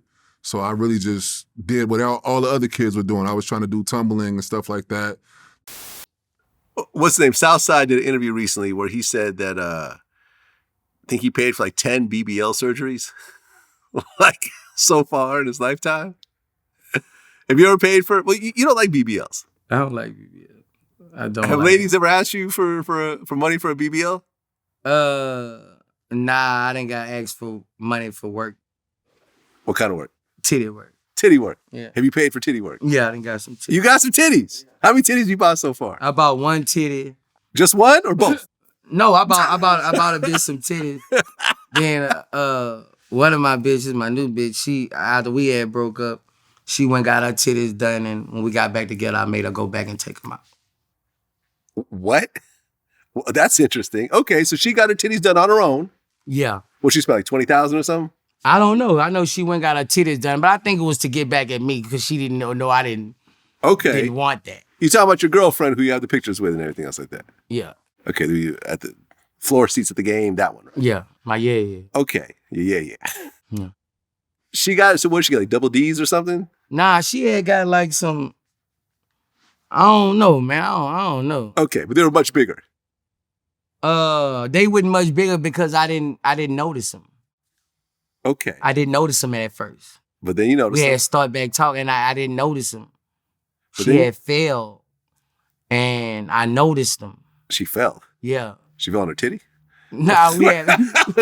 what happened? Like, Nah, she was getting some money from me. It's from the attic, and she fell, okay. and that's when I noticed them. And but she did it out of spite, man. She did. So you had to go to the doctor to get the titties removed? Yeah. How much did that cost? Because I heard the operation to get removed is more than the actual operation. I don't know. Probably about a 10-pack, something like that. Okay, so you spent $10,000 to get the titties removed. Yeah, about a 10-pack. Okay. Them motherfuckers so soft now. Them motherfuckers like gummy bears. and I never touched them when she got them done. Like I never sucked them. I never I never touched them, you know, because I loved her naturality, you know. So now they like gummy bear. Okay, so Beyonce, she just dropped her album cover. You have not seen it yet. Mm-mm. Okay, you ready for this? Yeah. Pow. Damn, look like she got her titties done. Yeah, I think so. Beyonce got her titties done. Looks like she got everything done. Remember, she just had twins, you know, some years back. Oh, okay, yeah, she got her titties done. Damn. Still looking good. I mean, I'm not mad at the picture. I am not mad at that picture. Yeah, she's still looking good. Yeah, it's a hell of an album cover. Yeah. Yeah. Shout out to Beyonce. Why are you showing me that? Why not? Wouldn't you want to see that if you hadn't seen it yet? Yeah, but I don't want to comment too much. You know, she got a husband, man. You got to show a line of respect for her. Yep. You know, you got to show a line of respect. Well, I recently did an interview with Terrance Gangsta Williams, Yeah. who's Birdman's half brother. Yeah. Now you know about him. Yeah. Yeah. Now, when I put the interview out, originally, we did the interview, and I had a contact for Birdman, a guy that had reached out to me and said that Birdman wanted to do an interview, and he was just trying to wait until we were in the same city or whatever else. So when we did the interview, I reached out and said, "Hey, by the way, just giving y'all a heads up that I got an interview with Gangsta." Yeah. You know, he don't say nothing negative about Birdman, nothing else like that, but just giving y'all a heads up when it comes out. That set off a chain of events of basically me and Birdman got on the phone together. Okay. And Birdman was very respectful. He basically said, "Listen, I fuck with you. I respect you. You know, we could do some business later on, but what you got going on with that dude ain't got nothing to do with me. So just basically, whatever y'all got to go over there, that's y'all's business." The interview came out, and there's been a lot of chatter about it. Now, you yourself heard some things and know some things about Gangsta. I don't know no things. I heard some. You heard some things. Yeah. What have you heard? I heard he was real respected. You know, from me hearing about him and all those songs, you know, I had a special kind of respect for him as me being a G. I had a special rep for him, how people would rep his name and how people would rep his name. Yeah, I mean, BG was named after him. Yeah. He was Gangster and BG was Baby Gangster. Yeah. From what I know, he had a lot to go with a lot of things that was going on in the city. Yeah, I mean, he was part of the original Hot Boys. Yeah. The street crew, the Hot Boys, and they had New Orleans on fire. Yeah. A lot of shootings, just a lot of mayhem during that time. Yeah. Now, what I didn't know until we really did the interview was that when he came out, Birdman really wasn't messing with him. And BG had a problem with him as well. And from his point of view, it's because while he was locked up, he got life plus 20. And during the course of him doing the bid, he cooperated on a couple of murders that his friends did who were already dead themselves. And his rationale was, yes, I cooperated, but I'm not putting anyone in prison. These dudes are already passed away. They can't be charged with anything. And I'm doing life plus 20, and this could potentially help me. Oh, and I also gave him some murders with Sterling and Dooney. So some of my people that I'm at odds with now, even BG was upset about it too. Because they was like, man, you tell it on the dead. I didn't look at it like at the time. I was like, well, this is a way I can get up out of prison. I'm not testifying on no one. I'm going to give them this here. They're going to cut my time. Cool, but... Birdman didn't see it that way. According to the interview, Birdman said, we all sat down at the table when we made these rules, and you chose to break those rules. Yeah. I mean, number one, do you think cooperating about someone who's dead, is that considered snitching in your book? Yeah, of course. Why is that? And how you know did he show you paperwork on it? Well, I had actually looked up some of the things. So some of the stuff that he was saying, was based on. I wouldn't believe that Vlad that he just did that and all that. Like he's not what he gonna get for that? Like I don't. I don't believe that. I had a real respect for Gangsta and the stories I heard about him, but that shit leave with me. I have no type of respect for him anymore. What I had for him, that was because of all the stories and all that. But once you go that route, I dismiss you from my legend book and X you out. Well, let's just say the story is true. So like I said, I haven't seen the actual paperwork and You haven't seen the paperwork. He could be telling you that just to be telling you that on fucking camera. Right. He about to set up 100 motherfuckers. That's how that shit go, man. You stay solid, nigga. Some of us gonna make it, some of us ain't. That's just how it gonna be. You know what I'm saying? You can take that gangster shit off your name, man. Real shit, man. That shit hurt me when I heard about that shit. Cause how all them niggas in that city stand up for Gangsta and Angola, man. Them niggas talk highly of this man. They stand on this nigga name. And that shit hurted me to hear that nigga was out of jail and that nigga done got down. Cause them niggas in that city, they stand up behind that nigga. When I say Lee Luke, when I rep Baton Rouge and all my niggas, they gonna come up putting down and stand silent and put in work in the streets, they say Gangsta. That's one of the good names they say. And that nigga fucked that up with real niggas in the penitentiary. And I say that then I stand on my word about that. That's why I got pissed off because them niggas in that city, they bowed down to that nigga. They speak highly of him and baby them. And that nigga fucked that up for them niggas. Now when the niggas say all niggas' names in BR, they ain't gonna be able to mention him. They gonna mention him with shit in his mouth. Cause the niggas hate rats up there cause every rat got him up there. A nigga ain't have to do that, nigga. You laid back forever, nigga. You straight. You just gotta lay down, nigga. And pray. He trying to be like Keith D. He trying to get some people to side and some people to side. Nigga, show us paperwork, nigga. Yeah, tell a district attorney write that down and say you did that. Tell a nigga, the motherfucker over the federal to come and why he ain't vouching for you. Call him the VladTV on side you with the paperwork. Yeah, man, that shit don't go like that. Nigga be talking, nigga. You ride this shit out, nigga. BG riding this shit out, man. Day for day, real gangster shit. Yeah, day for I ain't telling no nothing, man. I ain't breaking for nothing, man. Yeah. So you can't even mention them. Gangsta hurt my motherfucking heart, man. Them niggas rep for that dude up there, bro.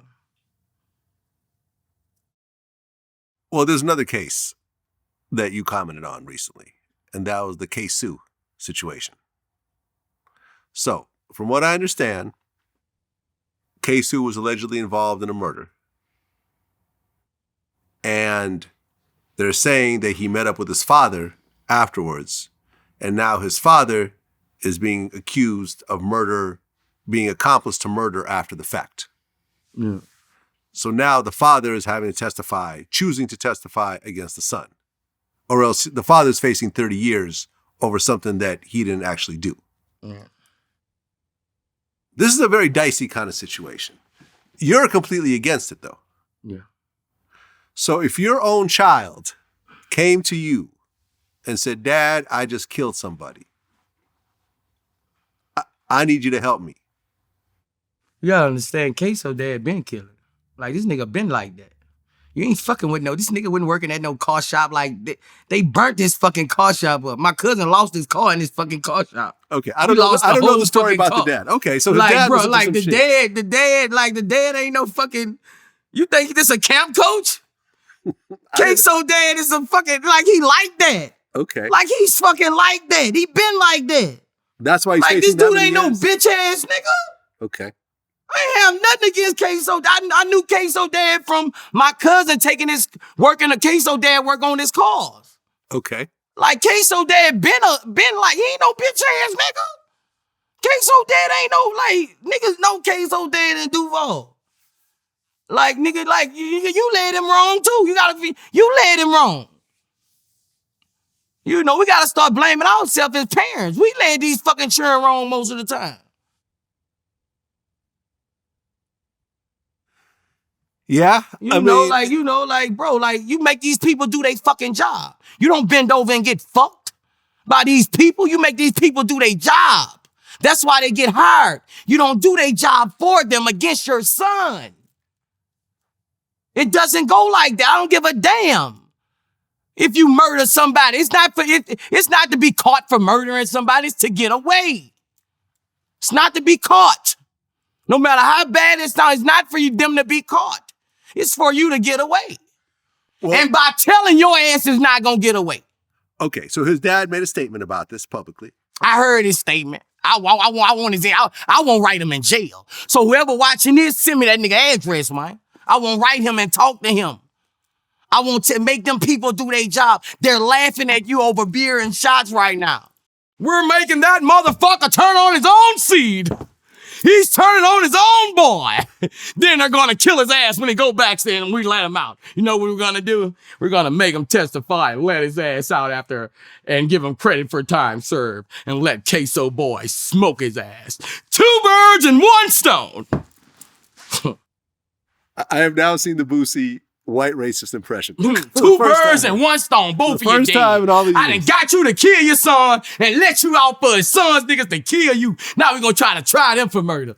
3 strikes, y'all. That's what the games they play against us. So if your own son got you caught up in a murder that he committed, you would do 30 years over your child. If they convict me, yes. If we don't talk, they what? What the fuck? Make them do their job. If we fucked up, we fucked up. God gonna make us pay for our sins. I mean, what would you really do in a situation like that? Your own son just came to you and said, "Dad, I fucked up. I need you to help me." I'm gonna help him in any way I can. Any way even possible. though at this point you're now Any way you're possible. implicating yourself in a murder. Any way possible. Cause as dads, we gotta understand, it's about them kids. Yeah. And once you're 40, 50, 60 years, nigga, you done live your life. You ain't gonna be shit else. You want to hear something interesting? You done live your life. Try to say them and your grandkids, nigga. Cause your grandkids gonna hate you. They gonna hate you, nigga. All your grandkids hate you. They gonna fuck over grandpa. Don't go to sleep around them. And have no medication around them. They gonna fuck over you. You gotta think about you done live 50 years. What the fuck you gonna do in the next 15? Would you rather live the next 15 hated by everybody or loved and coming being seen in prison by your whole family? You gotta think of his choices you gotta make. And he told a bitch choice. Fuck my grandkids, fuck my son, fuck everybody. I heard from a source. You know how a lot of people tell me a lot of shit. I got a lot of shit, on my computer that's never come out, and a lot of personal conversations that never came out. The story I heard from someone close to the situation was that OJ's son was the one who actually did it, and OJ has been covering up for him the whole time. That it was his son who has a history. Yeah, I saw his son got a history of abuse, and like he was like a chef and worked with a lot of knives and stuff like that. No, I ain't know that, bro. Yeah. There's a lot to it, and the story is that the son did it, or whether OJ was involved in it, he knows that his son was the one who did it, and this whole time he's been covering up for him. Makes a little bit of sense, because if you think about what happened, it doesn't sound like a one-person job. You gonna kill a grown woman and a grown man by yourself with a knife? None of them gets away. Like if you killing one, the other one ain't running the opposite direction. Like, you know what I'm saying? Like it seems like it's someone it was multiple people involved. So it makes a lot of sense. But OJ wasn't going to testify against the son. Right. Or maybe OJ was also involved in the shit as well. So OJ had a good break because we didn't have social media. Yeah? He would have got convicted in social media. Probably. Yeah. Probably. And the black people would have turned against him. They wouldn't have been on his side like they was then. Because social media would have showed all his white affairs. Oh, yeah. They would have turned him straight against the black community. I agree. You're right. All we saw was OJ with that football, woo running through Hurts. We didn't have, we couldn't put all this stuff that social media would have did him. Mm-hmm. Social media would have got his ass the death penalty. There you go.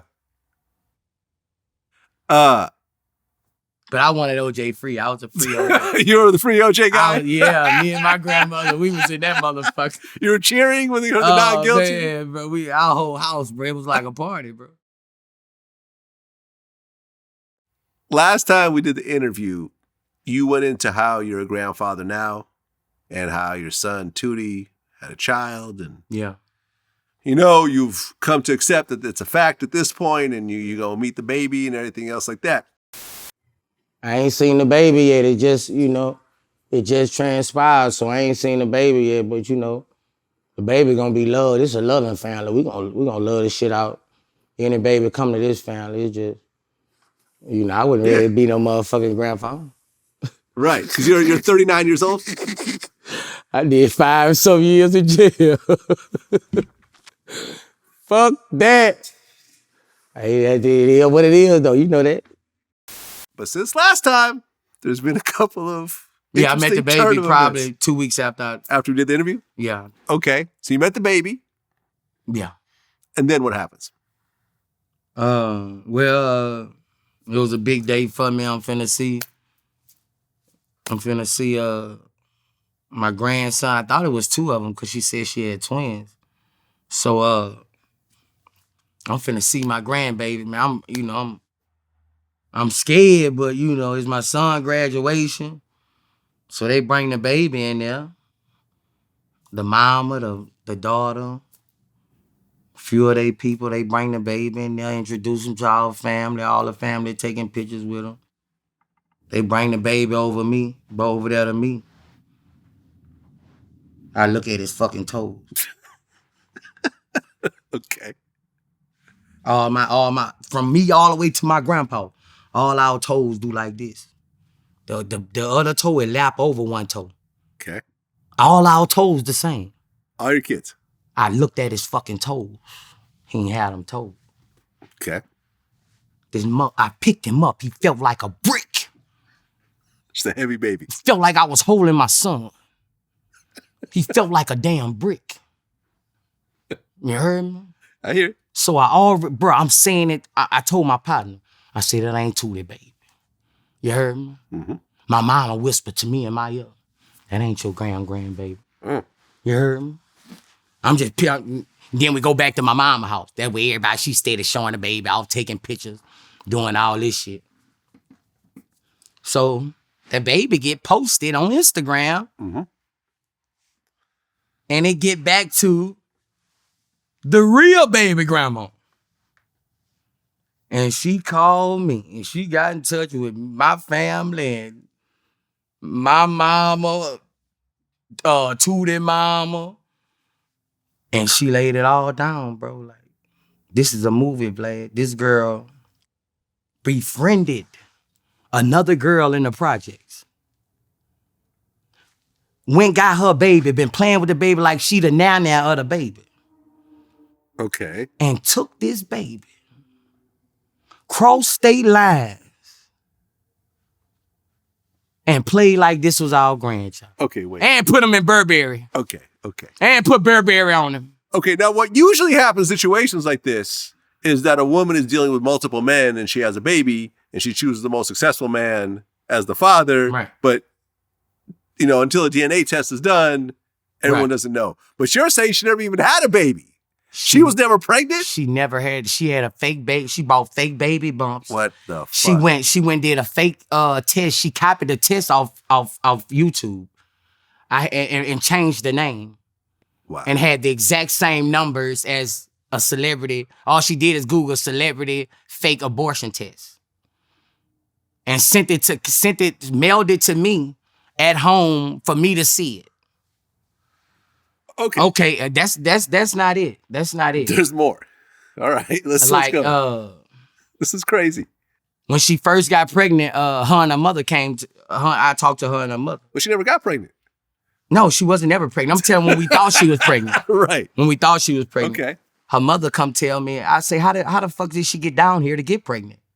You know, she said, I was sending her down here. I say, you never talked to me and you just was sending your daughter down here? She said, yes, I was sending her down here and she was with Tootie. Woo-de-woo. Because they did a video together when they was like 11 or 10.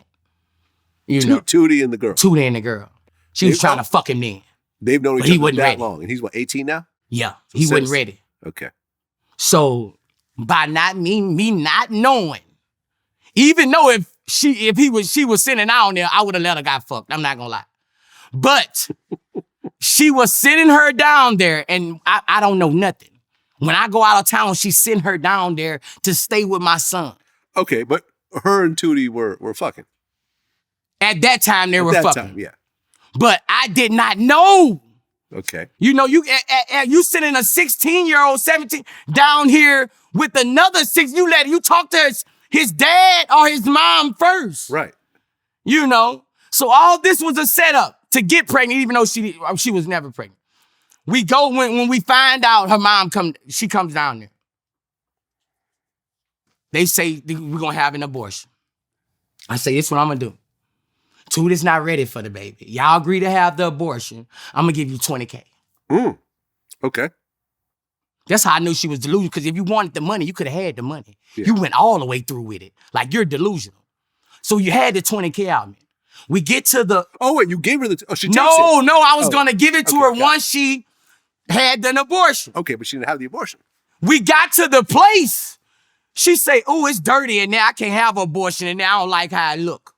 My son going crazy. He running down the street. He going crazy. I bet. I say, I saw this before, man. I say, she having that baby. I saw this before, man. You heard me? I'm on his ass. So all through the thing, she going on Instagram. She took some pictures off another website that looked like twins.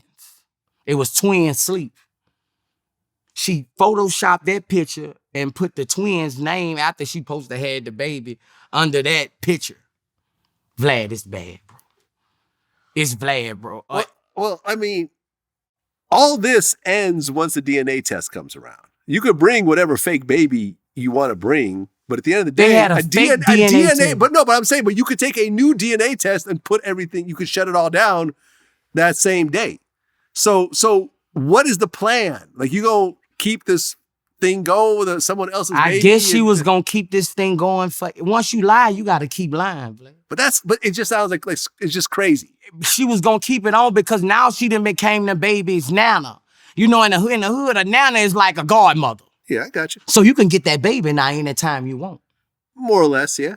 But the internet ain't gonna let you do it. Once that lady saw that baby, she say, that's my damn grandbaby. Right. I don't know how this girl got that baby, but I'm finna send you the picture of the mama, the daddy, and I'm the grandma.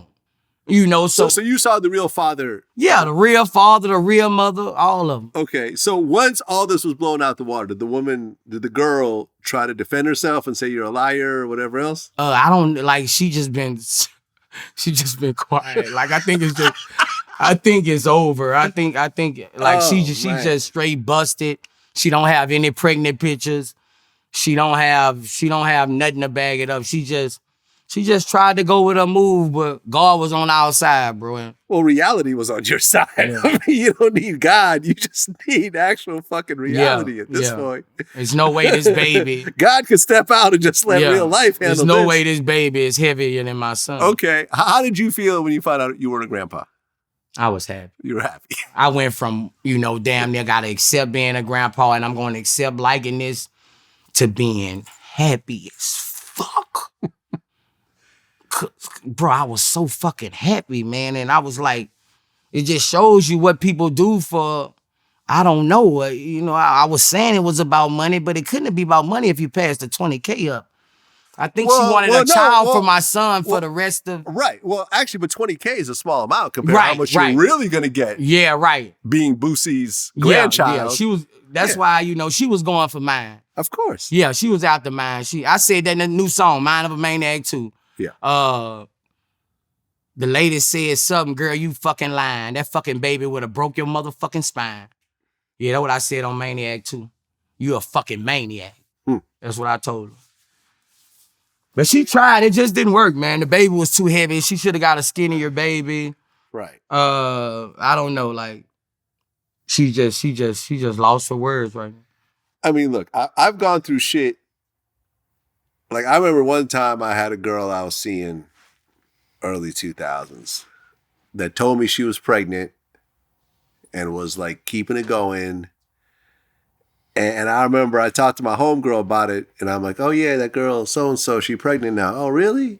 She had met her before. She's like, you seen the pregnancy test? And I'm like, nah, but she said she took it. It's 99% accurate. She's like, you should have her take it in front of you. See what happens. I showed up to her house one day with a pregnancy test in my hand. Had her take it. That shit came out negative. Never fucked with her again. You know what I mean? I had situations like that too. Yeah. I think most They men thought have. I was the daddy, but I wouldn't. I Oh, had a situation. you had a baby come out and you ended up not being the father after the baby? Or Nah, it was like one of my little side chicks or whatever. She got pregnant for her boyfriend.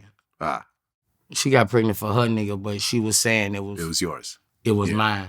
And everybody in the city in Baton Rouge thought it was mine because, they knew I was fucking with her on the side for a little minute. Yeah.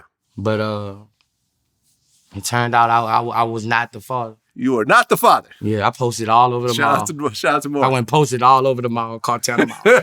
You are not the father. Yeah. Well, didn't your son take your car out and ran out of gas? Which car was it? It was my Maybach truck. You took the Maybach truck out and ran out of gas. How much you feel? It's like $300 to fill up that car right now? Like, And I just argued with him because my back windshield cracked. what? My side windshield cracked and my other windshield. So Tootie texted me because he been in the Maybach. Like, Tootie been in the Maybach. So he texted me talking about, Daddy, that wasn't my work on Uncle Bleak. I swear to God, that wasn't my work.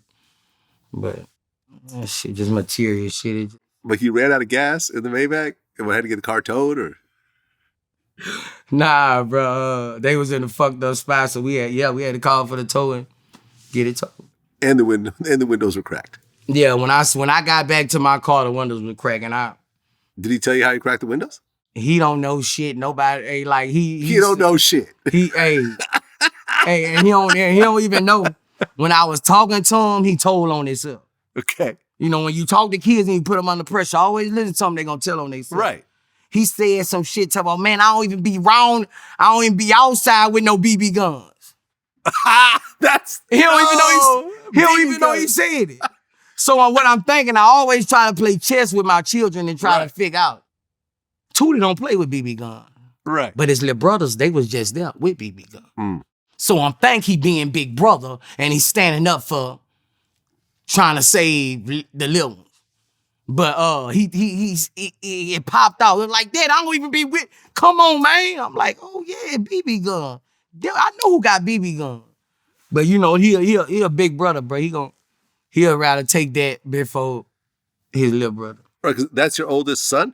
Yeah, Tootie, my oldest son. Does he have a sister that's older? Yeah, 2 sisters older. Okay, so he's the oldest boy. Yeah. Does he remind you of you? Fucking up? Yeah. The way he is? Yeah. He remind me of me so much. But I he's sharpening up now, Him and T.I.'s son real cool. They roll tight. So, he ain't getting in no trouble. But I kind of, sometimes I gotta blame myself sometimes for, my son sometimes. But cause my son grew up at a time where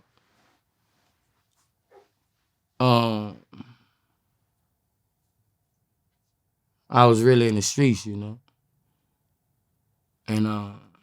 he was with me all the time, like, my son come up at a time when,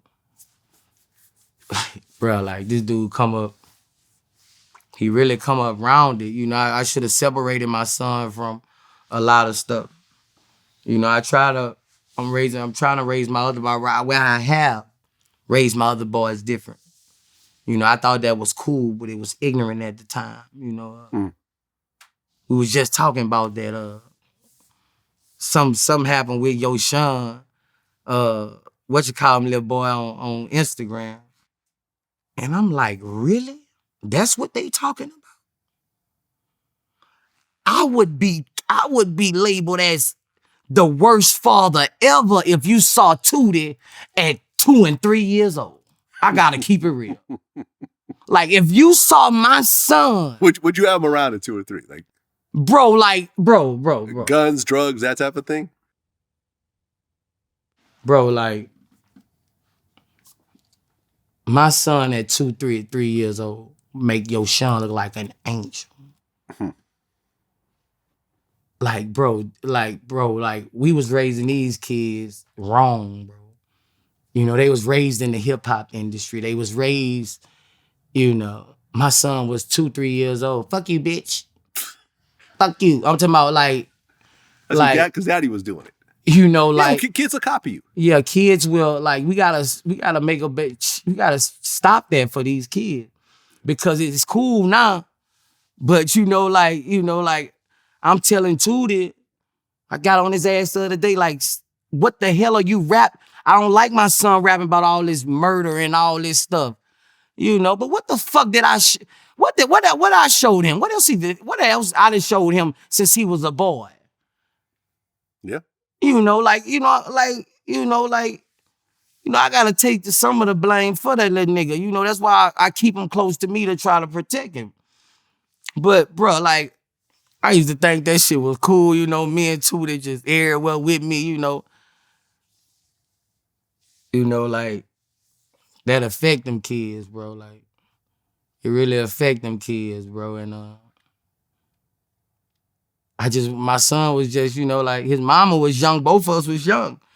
So he was with me all the time dude was with me all the time, bro. Like, and he remember everything, bro. Like, he remember everything, bro. One time, this like a couple months ago, Vlad, he say, Dad, you remember you hit mom and blood was skeeting in her face?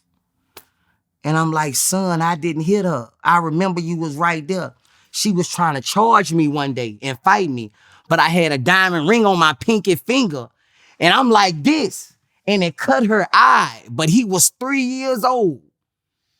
He was 3 years old. I never thought he remembered that. Most kids, I don't remember anything from 3. He remembered this he say, because Daddy, we got in the car and we chased you. He remembered that, but at 3 years, I had to explain to him, I did not hit her. And his mom explained, she just ran into my pinky ring and it cut her. All he know is she coming back to the car with blood. Yeah. But kids remember all this stuff, bro. Like, like, I remember the times my dad hit my mom.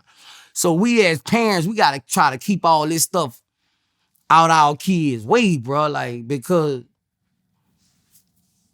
man, that shit come back on you when they get older, bro. Like, Yeah, facts. it come back on. And you gotta make them work as kids. I done slowed down on trying to give my kids all the world.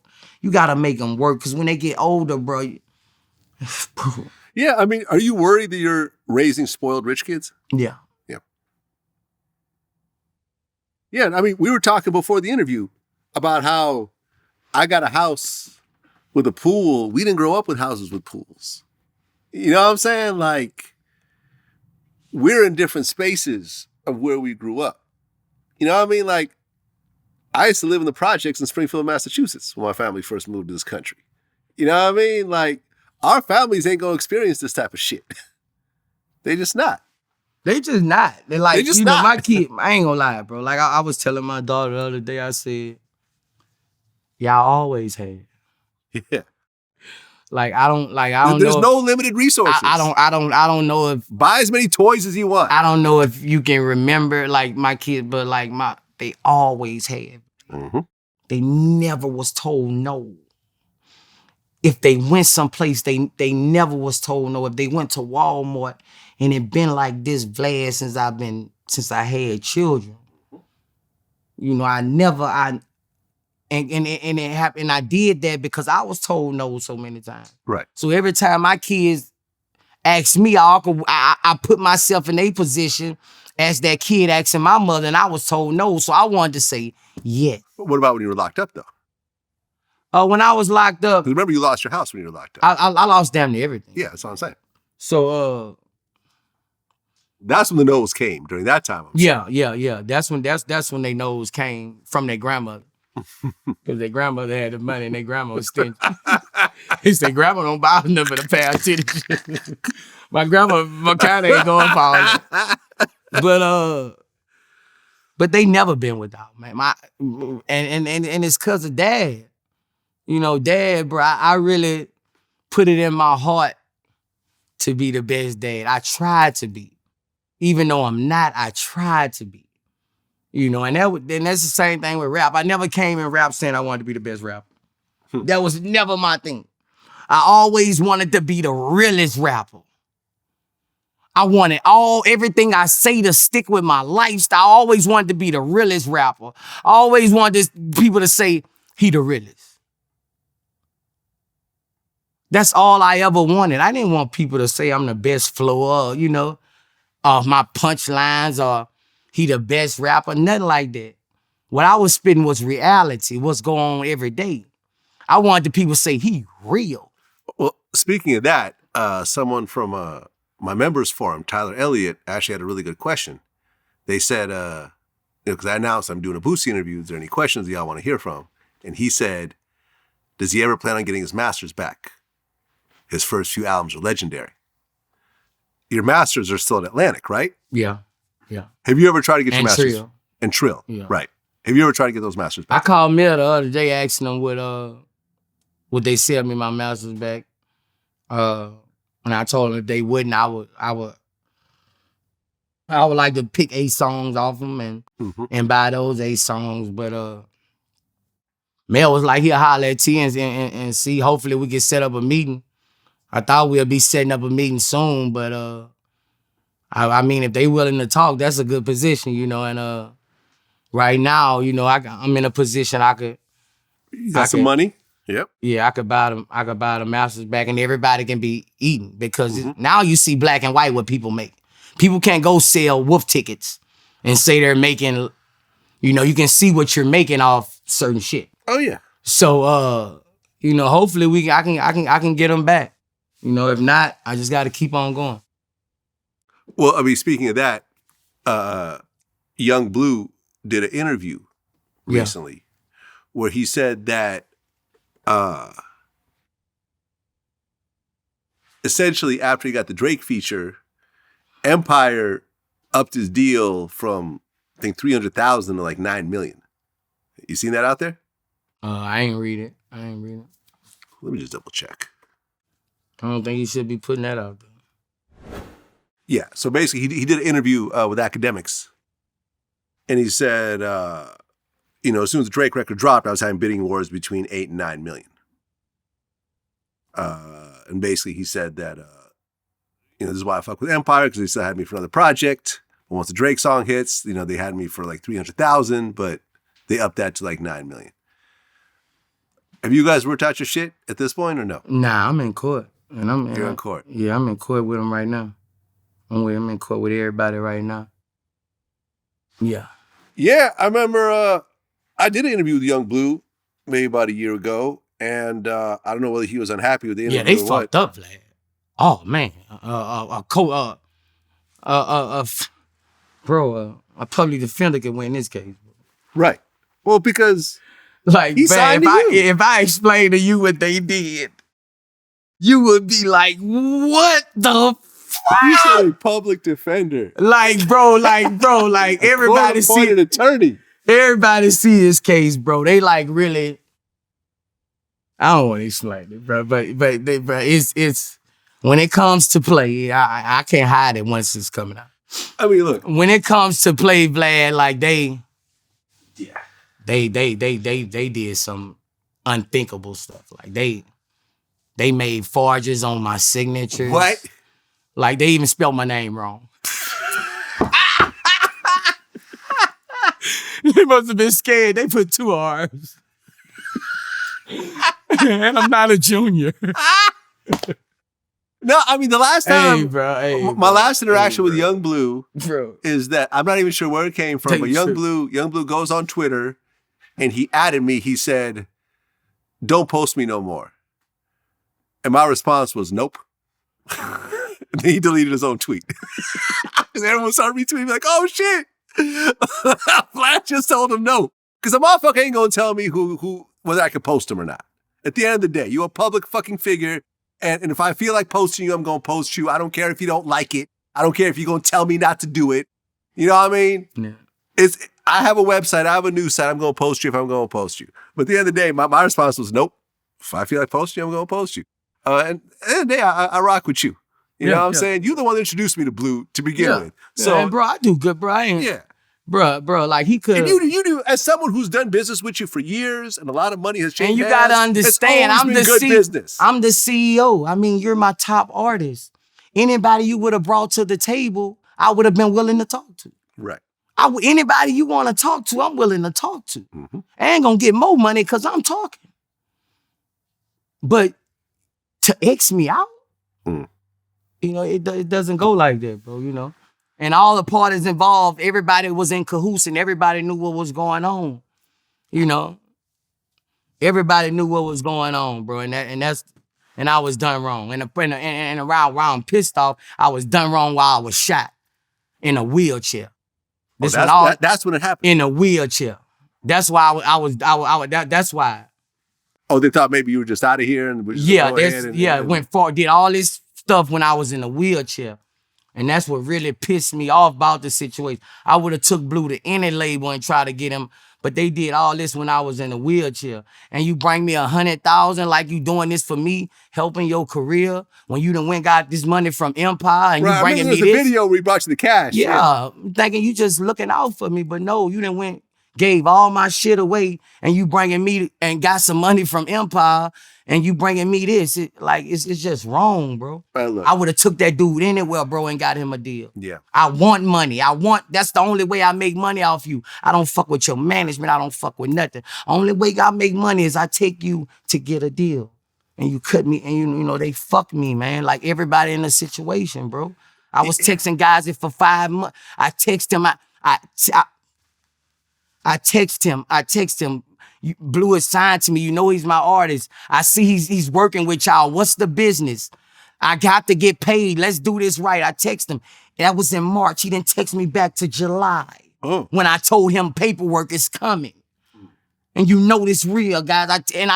Bro, I don't know what you're talking. Yeah, you fucking know what I'm talking about. You know, and they did that bad, bro. Thinking, you know, Boosie just a street nigga. He ain't gonna do nothing. That's how they was playing me. But you taking my bread and fucking butter away from me. And I've never made money off Bleu, bro. I've never tried to make money off Bleu. I've never, as a CEO, you getting up here for us to lock a deal is me making my money. I don't make money. You know, I was gonna be in management. I took out all that. I don't care about none of that. You're making me strong by being under my label, bro. You know, I don't want his money. I want their money that they took from me. You know, I don't want your money, my nigga. I been want you rich, bro. I don't want I want them people money who took from me. If you nigga can't respect that, dog, like, you know, you'll get him my money for me getting it. Remember when I interviewed him in March of last year and I brought up you guys' situation, his answer was that he's not technically signed to you. Like my situation is like, it's more difficult than contracts. Like, you know what I'm saying? It's really more like, it's not really contracts. It's like loyalty. Like, you know what I'm saying? It's like more the contracts. Cause like, I'm not technically signed to Boosie. I'm just signed to him like, just because like, we just tied in, you feel? We tied in. Like I said, he let me sign my other deal, you know what I'm saying? He let me go to sign my new deal, you feel me? I just, you know what I'm saying? I just let him keep what was in the contract. Like however many albums and stuff like was in the contract, like I still honored that, you feel me? It was just like, bro, you know what I'm saying? I'm gonna still do this, you know what I'm saying? Do this for you if you let me go type shit. Remember that? Yeah. So I said, okay. I mean, you know, who am I to say something at this point? That's bullshit, bro. When I heard that interview, I wanted to, you know, but that was at a time when he was doing this. You know, that was at a time when Bleu was doing this. So. Yeah, I mean, that's too bad. At the end of the day, I would have never known about Young Bleu if it wasn't for you. You personally walked him in. And honestly, shout out to all the CEOs like yourself. When they get an artist, they actually go on the promo runs with the artist, because all these bigger media outlets are not going to take someone brand new. A lot of times people sign an artist and say, okay, go ahead, figure it out for yourself. You actually took them and say, okay, look, Vlad, I want you to do an interview with Bleu, but I'll do one with him also. You know what I mean? Yeah. So I'm bringing my star power as a co-star. You said, really? Really? I said, yes, he's a fucking star. I said, all right, I believe you. Bro, him and my brother, they fucked me, man. Like, you know. Yeah. Yeah, like him and my brother. That's his your brother? Oh, yeah, you're right. Your brother was the one with this shit. Both of them. The same brother stole from you? Yes. Oh, man. Yes, he's the top dog in it. Family ain't He's shit. the one who forged my signature. I don't fuck with family myself, man. Yeah, man. I'm suing his ass, too. My punk-ass cousin tried to wish me a happy birthday. He knows I don't fuck with him. Like, you know what I mean? Family will just pop up out of nowhere thinking you... They could just and they didn't have to do this, Vlad. I would have took them anywhere they wanted to go. Yeah. You know, I would have took them anywhere they wanted to go, but they just did this shit and he knew he was wrong. You know, if he said that in the interview, man, Bleu knew. Bleu knew he was signing me. I was pissed off about that interview, Vlad, but he was at a time when he doing this and he steady doing this. So I really try to, and I want all my fans to still support him. Because you shouted him out when he won like one of the iHeart Awards. Yeah, or something like I want my fans to still support him because, you know, he not the total blame for this shit. He has parts in it, but he's not the total blame. But he can step in and put his foot down. Right, he can step in and put his foot down, bro. And we finally got the text the other day and guess, I don't know, I just gotta, he like, you know, we'll give you a couple million or something like that. Like, you know, like they see this shit real. You know, I got a real shark lawyer. Yeah. Like they see this shit real and they see that like if a judge see this, what has been done to me, you know, even try to take me off the LLC of my own company. Damn. You know, but you need 2 signatures for that.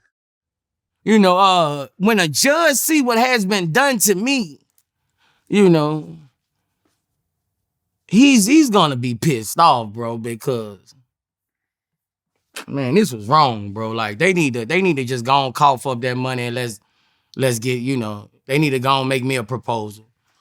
You know, because, you know, I don't want to feel like I'm holding nobody's career up. But I just can't bend over. Like, I just can't let those people take my money. No, a contract is a contract. A contract is... Enforce that shit. You know, 100%. it's my first time doing it. And, you know, like, bro, this right. And like, I think people don't realize I don't want to get into this with artists. Like, this is, bro. Right. And people got to understand that signing a new artist, that's like one of the hardest things in the world. Because look at all the other artists you signed along the way. Those are basically financial losses for you. Right. And the ones ones that blow, you don't want them to change, bro. Right. I mean, that's the way the music industry works. 90%, usually a lot of labels have a 90% failure rate and a 10% success rate, and the success has to pay for the failures, right? Because that's just how it is. It's hard to blow up an artist from scratch, but at the end of the day, a lot of times that one artist that blows up ends up wanting to just move on and leave you as soon as they blow up. Like I've seen this shit happen, you know, over and over again. I think Bleu was just sucked into the trap and he went right along with it. And it wasn't a good decision by him. Yeah. I wish him the best. I want, you know, like, you know, bro, I ain't want this to really be a big thing because, you know, I was trying to build my crown as a CEO. You know, I'm trying to build up my crown as a CEO and as an artist, as Badass Entertainment, you know, he motivates people to want to come over here. You know, yeah. But then this happens. Then this shit happens. Then this happens. You know, Bleu get on wall. My shit, Boosie, man, I want to sign y'all, man. Bleu taking off. Nah, this shit happening. Now this shit happening. CEO I'm not technically signed to him. Hey, bro. Little bunny ears. Technically, bro, I'm not signed. You know, when he dropped that interview, people like, what the fuck, Boosie? Like, were you mad at me over the interview? Nah. Yeah, nah. I was just asking the questions. I wasn't mad at you, Vlad. I wasn't mad at you. I was basically, I'm like, damn, like, what is he doing up there saying that? That's why I was pissed off because I was like, you know, he already, at that time he was They say he was taking his management to Meek Mill and him. Yeah. He was doing Dream Chasers management or something. I don't know Something if like that never went through or nothing. But I was like, you know, I was on that. I had to call my people, my people, like, what's going on with over there? Because I'm not in that over there working that craft. Mm-hmm. So cause I was suspicious. Cause I was like, nigga, Meek Mill ain't never post you. How'd you sign the Dream Chase? Mm-hmm. You know, so all kind of stuff was going on, bro. And I was just sitting back, bro. Cause Columbia had they option out for out the contract for his next album. So we was at a point where we just building him up, still letting him drop everything and get all his money on other platforms. I'm not even touching other shit that he dropping, Vlad. You know you can't do that. I'm not even touching. I'm just letting him just go crazy.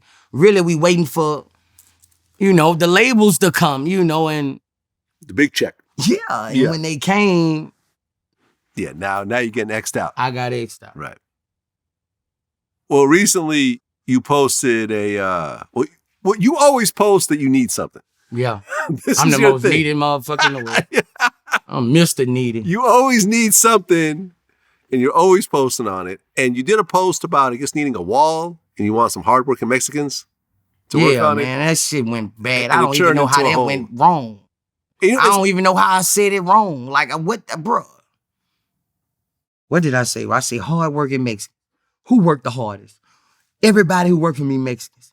Who worked the hardest? I don't know how people took that wrong. Like, that's what they do here.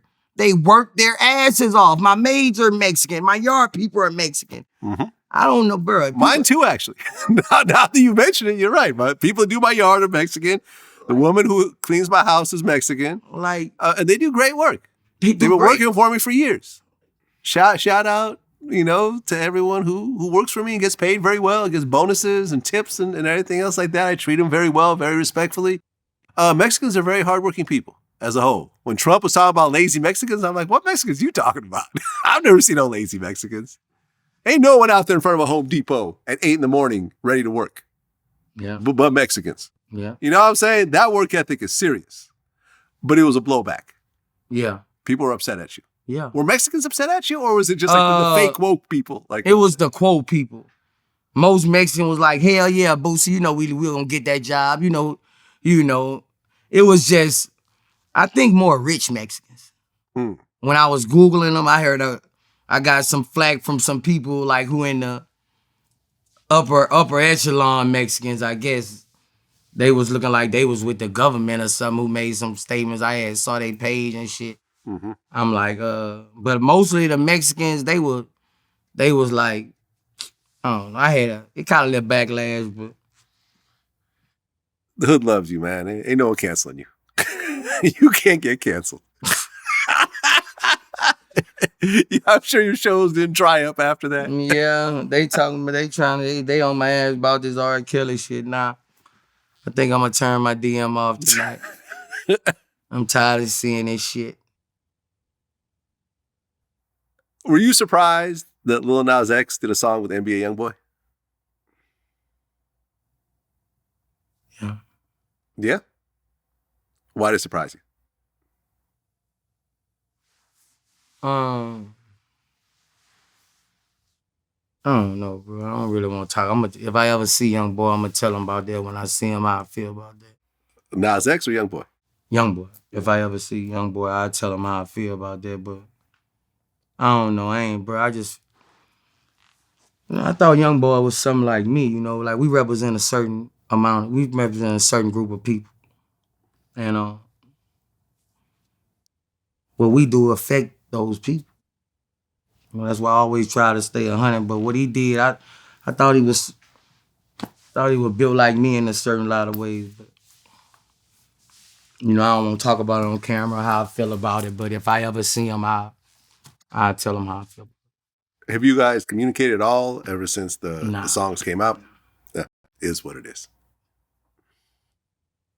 I don't know if you heard about this or not, but you know who Pimpin' Ken is, right? Yeah. Pimpin' Ken did a couple interviews actually where he claims that Pimp C showed him a sex tape with one of the biggest rappers in the world, one of the biggest R&B chicks in the world. He had a sex tape. Have you heard about this at all? Did Pimp C ever mention this to you? No. Nah? No. You know, I was a youngin' under Pimp. Pimp wouldn't talk to me about nothing like that. Nah? Nah, Pimp ain't talk to me about nothing like that. Pimp mostly, he giving me game. You know, he ain't showing me no shit like that. He giving me game, you know. That was just, he was strengthening me up for the man I'm becoming right now. Pimp C, boy, let me tell you, I spent one afternoon with him. And it was an afternoon I will never forget. Pimp C had a mouthpiece on him that I've never experienced from any other human being. Pimp C didn't stop talking. Pimp C controls the room. Something like a Boosie, but I'm mediocre to watch. But that's what I got from Pimp. Pimp controls the room. When I go in the room, I'm gonna control the room. Yeah. Because I don't like people sitting there looking at me because I know they're judging me without seeing my personality. Right. So okay. I see where you're going with this. Okay. Yeah. So you're opening up to them, letting them know how you really are. Yeah, when I go in the room, I'm going to take over it on purpose because it's 2 minutes quiet in here. And you're only judging me from what you often see off the internet. Uh-huh. So I'm going to make you talk. I'm going to make you open up. That's what I am. You know, I'm not going to let you sit around in this room quiet and judge me on what you've heard. You're going to judge me on me making you laugh. You're going to judge me on, you know, I bring people out there, especially the people who looking, oh, how you doing today, baby? You know, that's just me. I don't let you defeat me with other people who didn't let you defeat me by just staring. I bring your character out. So you can say, well, I don't really like him, but he was pretty okay. You know, so that's what I do. I don't let people be quiet around me, or you don't need to be around me. I get paranoid when people are quiet around me. Okay, I can see that. Rest in peace, Pimp C, man. Pimp was a greatest. fool, bro. Pimp. He was a fool. He was so. I brought a bitch I thought was so bad, bro. Pimp saw say her feet wasn't right. Yeah, I think I heard about this story. Man, that shit was. He hurt my feelings that day. So Zero in our interview talked about how Pimp C invited him to his house this one weekend to work on some music and hang out. He's like, oh shit, I'm going to hang out with Pimp C. We're about to have some bitches, about to be partying, drinking, and anything else like that. He said 10 o'clock rolls around and someone came down and was like, all right, so Pimp wants y'all to go to sleep now. And, you know, here's your bed, you know, give a blanket, everything else like that. It's like 10 o'clock. Zero was staring up the ceiling going, did Pimp C just tuck me in? At 10 o'clock in the evening? What the fuck just happened? He said, Pimp C just tucked me into bed. Like, I can't believe I'm here right now. The craziest part, we sitting on the couch talking, and like how you say, he telling crazy stories and shit. And the man do one of these. Oh yeah, it's time to go to bed. And I was like, I'm in my head like, the fuck he talking about? Like his son must be up there or something. He's like, nah, like the whole house got to go to sleep. And I was like, this nigga finna put me to sleep? And I thought it was a joke. Somebody come through and gave me a cover and was like, yeah, take this couch right here, man, cut off everything. And I'm like, man, this man really took me in, man. I'm like, I was fucked up because I couldn't go to sleep. I'm excited because I'm at Pimp C house. But man, I stayed up to about 3 a.m. just like, I can't believe I'm a grown up. And I just got tucked in on somebody's motherfucking couch. I was like, I'm texting Mike Moore. I'm like, bro, we really gonna stay here the whole time? Like, can we leave? He like, nah, we can't leave either. I'm like, this like being in Screw House all over again.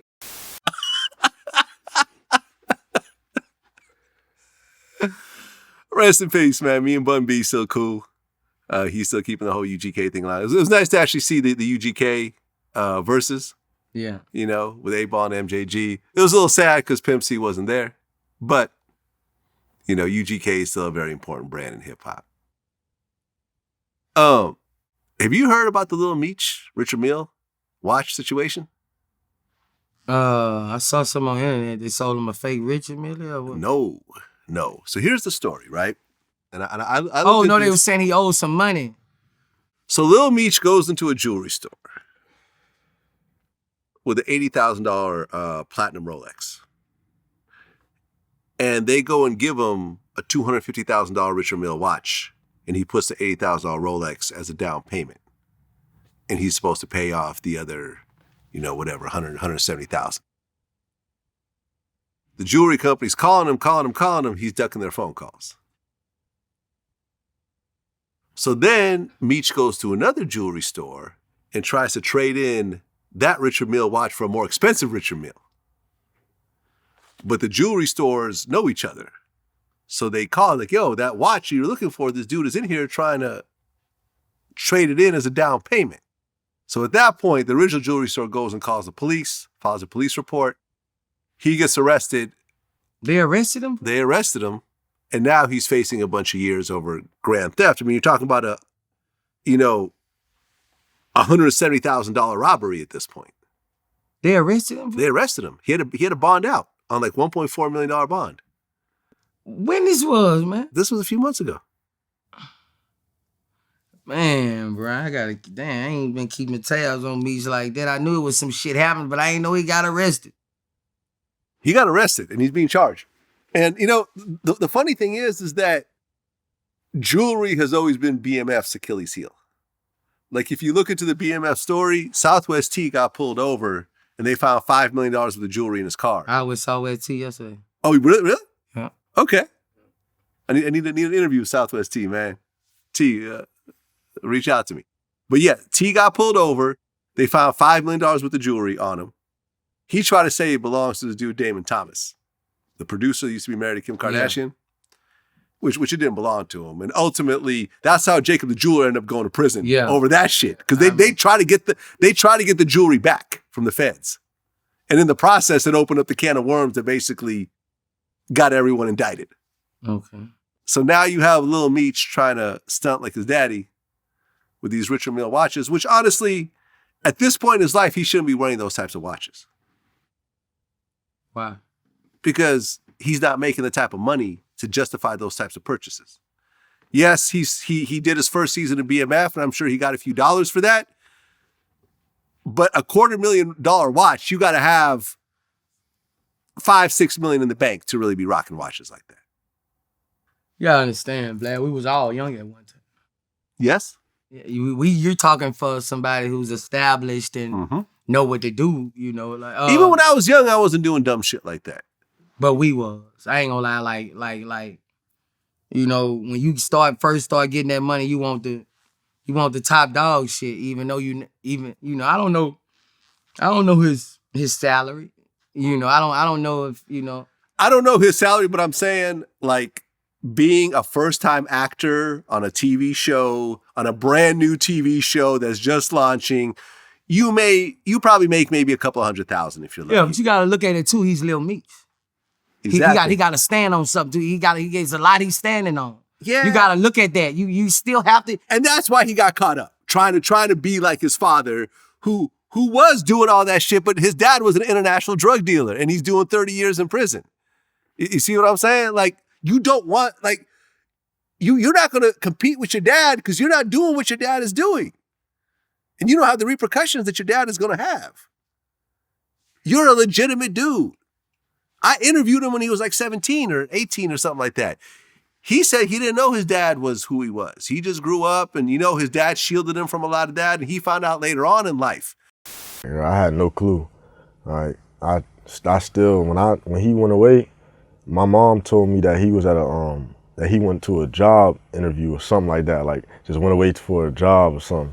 So I still didn't have a clue when he went away, but I searched it up myself and actually went on Google and typed it in myself and found out for myself.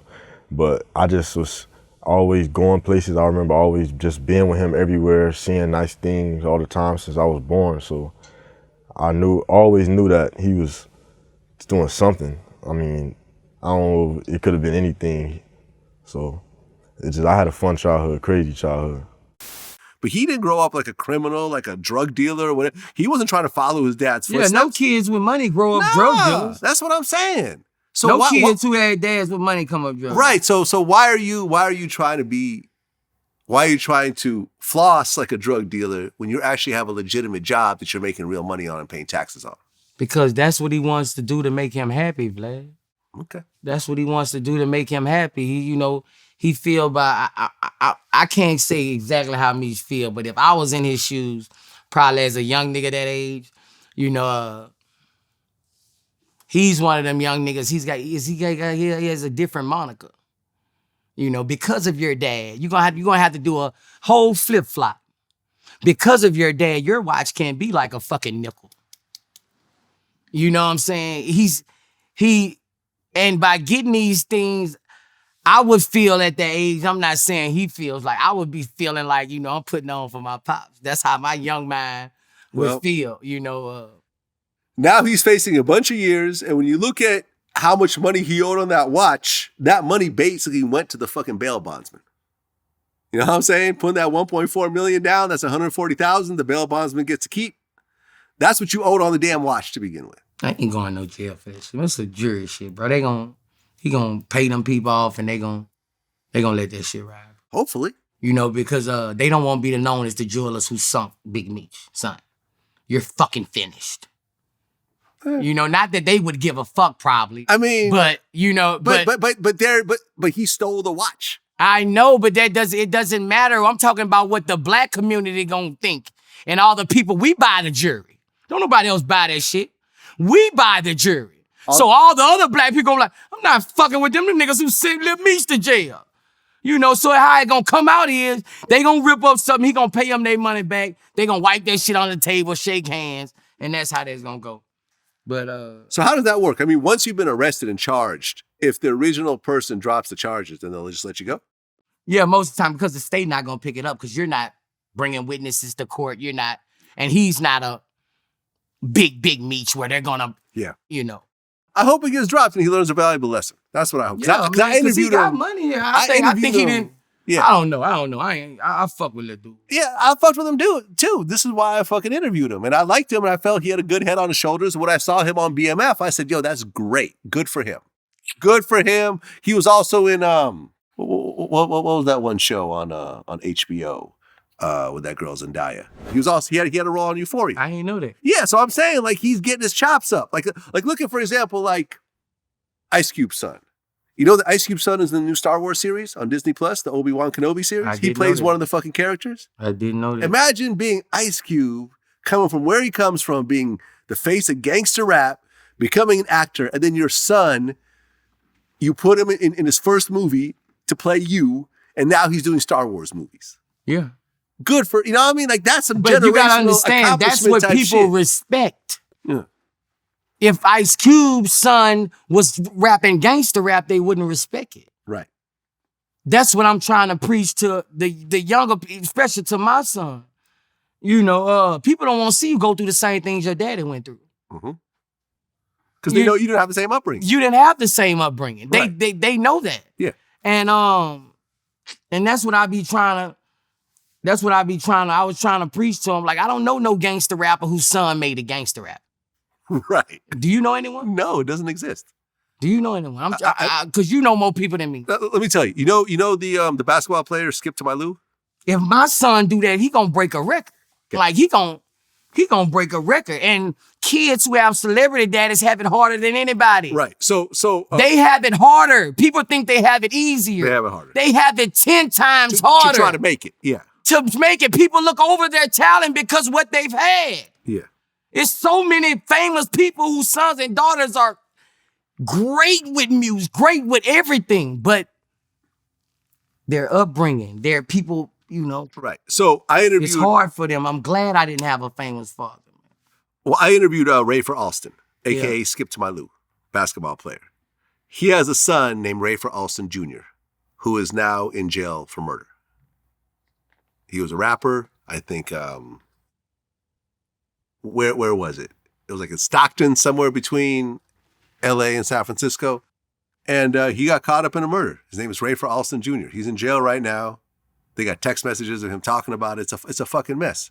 You know what I mean? But, he grew up in a different environment. It doesn't sound like he grew up in a rich type of, you know what I mean? It seemed like he kind of was on his own, and now he's caught up in some shit.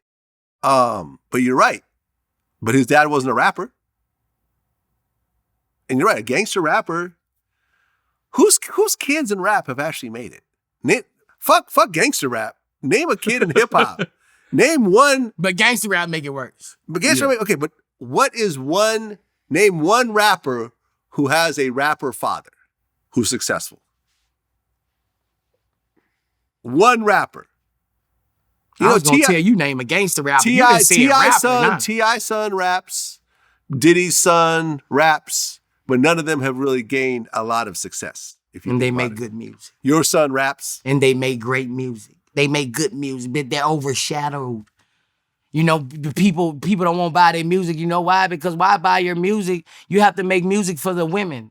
Those people have to make music for the women. Those kids who have privileged dads, they got to go straight at the women. Because the women will support it because they want you with money, because they want your money. All right, so here we go. I got a few. Corey Guns did decent. Who is Corey Guns? Peter Guns. Corey Guns used to be with Young Money. He was on a Millie, Lil Wayne. Oh, okay. I don't know him as a successful rapper. He had some success in the beginning. Okay. He didn't manage to keep it going. Romeo Miller had some success as a rapper early on. Once again, Jaden Smith, Will Smith's son, had some success as a rapper. And it pretty much stops there. What kind of success are you talking about? None of them became superstars. None of them got to the level of their fathers. So you basically proved they didn't the point. Get close to the They didn't get close, yeah. Because they was overshadowed by their fathers. Mm-hmm. You know, nobody's gonna want press buy when they see you in a fucking 80-bedroom mansion in Calabasas. You know, it's just like that, bro. That's why you know, I feel sorry, bro, for kids who chasing the same dreams, exact same dreams with that, because it, you know, it's other lanes, you know, but we hypnotize them with that and they want to be so much like their fathers, you know, and yeah, and you got to realize it's hard being a celebrity kid. And the thing that you really have to realize about the entertainment industry as a whole is that not everyone is meant to be in front of the camera. Right. Not everyone's meant to be on stage. Right. I learned that with my kids. Some are outspoken, some... Yeah. Look, I mean, I was a DJ for some years. And yeah, I enjoy DJing and everything else like that. But I realized that's not really my lane. Like, I'm seeing other people that are way better at it than me. You know what I mean? The Funk Flexes of the world, the Kid Capris. Like, yo, these dudes are just more... They're just better at it than me. Yeah. You know what I mean? Like I don't, and I realized at one point, I don't actually like being in front of the camera. I don't like being on stage. I actually like doing the shit behind the camera. I like running a business. I like having other people do interviews for me. I like having employees. Like, you know what I mean? And I realized like, yo, I could still do really well in this industry, but I'll just play a different role. And it worked for me. Right. Some people don't give up on that shit and keep trying to be the center of attention and it don't work. Right. You know, not everyone's going to go platinum. Not everyone's going to have a rap career. That's the hardest career to have. Lori Harvey and Michael B. Jordan broke up since last time. You going to try sliding those DMs? Or? Nah. Nah. Are you surprised they broke up? I thought he was going to wife her. Well, I heard that was the story, that he wanted a wife her and she wasn't ready. Yeah, I thought he was gonna wife her, bro. How they was looking pretty good together. I feel he had accepted her flaws. The stuff that was going on before they the whole Future and Diddy and all that stuff. All that I feel shit, like he accepted that, so I thought he was gonna marry her. So I don't know what happened, man. Regular relationship shit. You know what I mean? Yeah, I don't know what happened. You know, I guess you. Bro, if you don't really miss that woman when she leave you, like, that shit ain't, bro, like, you gotta miss that woman. I feel like, bro, like, you gotta miss that woman. And when you stop breaking her virgin, that's it. Breaking her virgin? Yeah, like, when I'm with a woman, like, everything I'm doing that keeps it going is breaking a woman virgin. That should be every nigga game. What does that A mean? woman has 100 virgins. If you take a bitch on a rooftop to you done broke a virgin. If you Okay. fuck her in the bathroom, you done broke a virgin. If you have a real life conversation on the bridge with her, you done broke a virgin. If you take her to the game anywhere, and it's anything a first time, you done broke a virgin. Once you stop breaking a woman virgin, it wears out. If you go take her to a horse ranch, I don't care how many times you've been together, you gotta try to keep breaking her virgin. And a woman has 1,000,000 virgins. You just gotta break them. She's never been on a jet. You broke a virgin. I love She's it. never been to Jamaica. You broke a virgin. I love it. I Yeah. love it. If you're not breaking a woman virgin, she's gone. I'm going to fly into my own relationships. Like, Yeah, man. Hell yeah. Break a virgin. Take her. And to break a virgin, all you do is talk to her, and she'll tell you where she's haven't been or what she's not done. You I have a love it. threesome with a woman, you broke a virgin. right. Yeah. Okay. What do you think about the whole Young Miami and Diddy thing? Did you see the interview where they were like, she was trying to get him to say that they together, but he not really trying to say they together. But I don't know. That's crazy. what you say, we go together real bad or something like Hey, that? bro, that was crazy. That was crazy. You see the sign she was holding up? Like, go pop? Me and my mama was just talking. My mama was like, he should have said something about that damn girl up there on that stage. He shouted out Cassie. He went on stage and ignored the girl I with the didn't know sign he did him. and shouted out his girl from like 10 years ago. Man, ain't no way I would have gave no fucking Cassie shout out. Man, he married with a whole nigga. Man, get the fuck off. Man, he did a good nigga, dog. Ain't no way I would have gave that motherfucker no shout out. Ain't no motherfucking way if my girl out there holding that damn sign. Man, my girl from New Orleans, she would have ran up there. With the sign. Hit you in the head with the sign. Motherfucker, I've been holding this damn sign for 2 hours. Bitch, I been all this shit out of bitch. I been shot at you and you. Pow.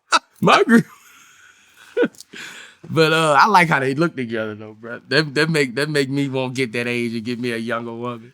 Yeah, I mean, You know. like, it's actually kind of like, I think it's kind of dope where she was like, listen, I want this man. Because remember, she was fighting with this Asian girlfriend, like online. Like, Yeah. she was talking shit about the other girl and they talking shit about each other and everything. I'm like, look, if she felt like this is the man for her and she's fighting to keep that relationship, I think it's kind of sweet.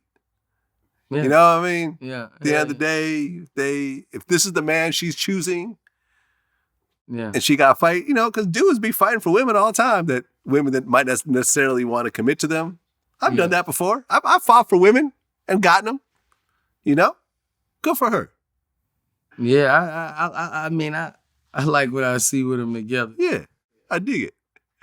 Well, remember you and I had conversations about the trans swimmer, Yeah. right? Well, recently the World Swimming Organization has now restricted trans women athletes from competing. I saw it. I went under the post and said thank you. I went to every blog who posted and said thanks. Mm-hmm. Right thing to do? Go fuck with Michael Phelps nephews. Yeah, go fuck with them Olympics. Yeah, go fuck with them.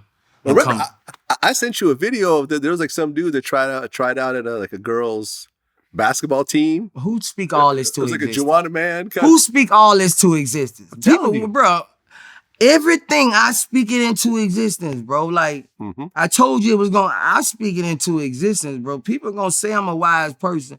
Even though I say some fucked up shit that's always real, that don't nobody else wanna say. Mm-hmm. Cause everything I say, somebody wants to say, but they have a career Right, that's controlled by somebody else. right. So, man, bro, like, man, a lot of people won't say what I say. It's just they don't have the means or mouth to stand up behind it. Mm-hmm. See, anybody come at me, I'm gonna stand up behind it. You know, ain't nobody paying me. I'm paying me. Mm-hmm. So, my words are not dictated by others. My heart is not dictated by others. I can't, you know, they can feel something deep in their heart and it be at the tip of their tongue, but they have to close their mouth, Vlad. Not you. Not me. Did you have a couple of your shows? People try to stop them and stuff like that. Some Yeah, I just college had a shows? show in, I think I was in El Paso, Texas, and The gay people was out there heavy, bro. They was trying to stop my show. They tried to go to the city council. They was marching out there trying to stop my show, but I ended up making this show. And you know, I did an apology. Cause the promoter was like, in order to make this go, they want you to just apologize and say, you know, I don't have nothing against the LBGT community in Austin, you know, but they had this lady, she was really after my ass, and you know. So the show got canceled? No. Oh, still went on. Yeah, the show. There you The have it. show went on. Well, speaking of basketball,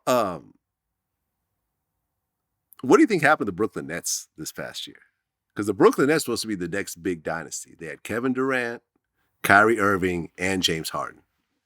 Just today, they announced that Durant and Kyrie are leaving. They're saying they're going to the Lakers.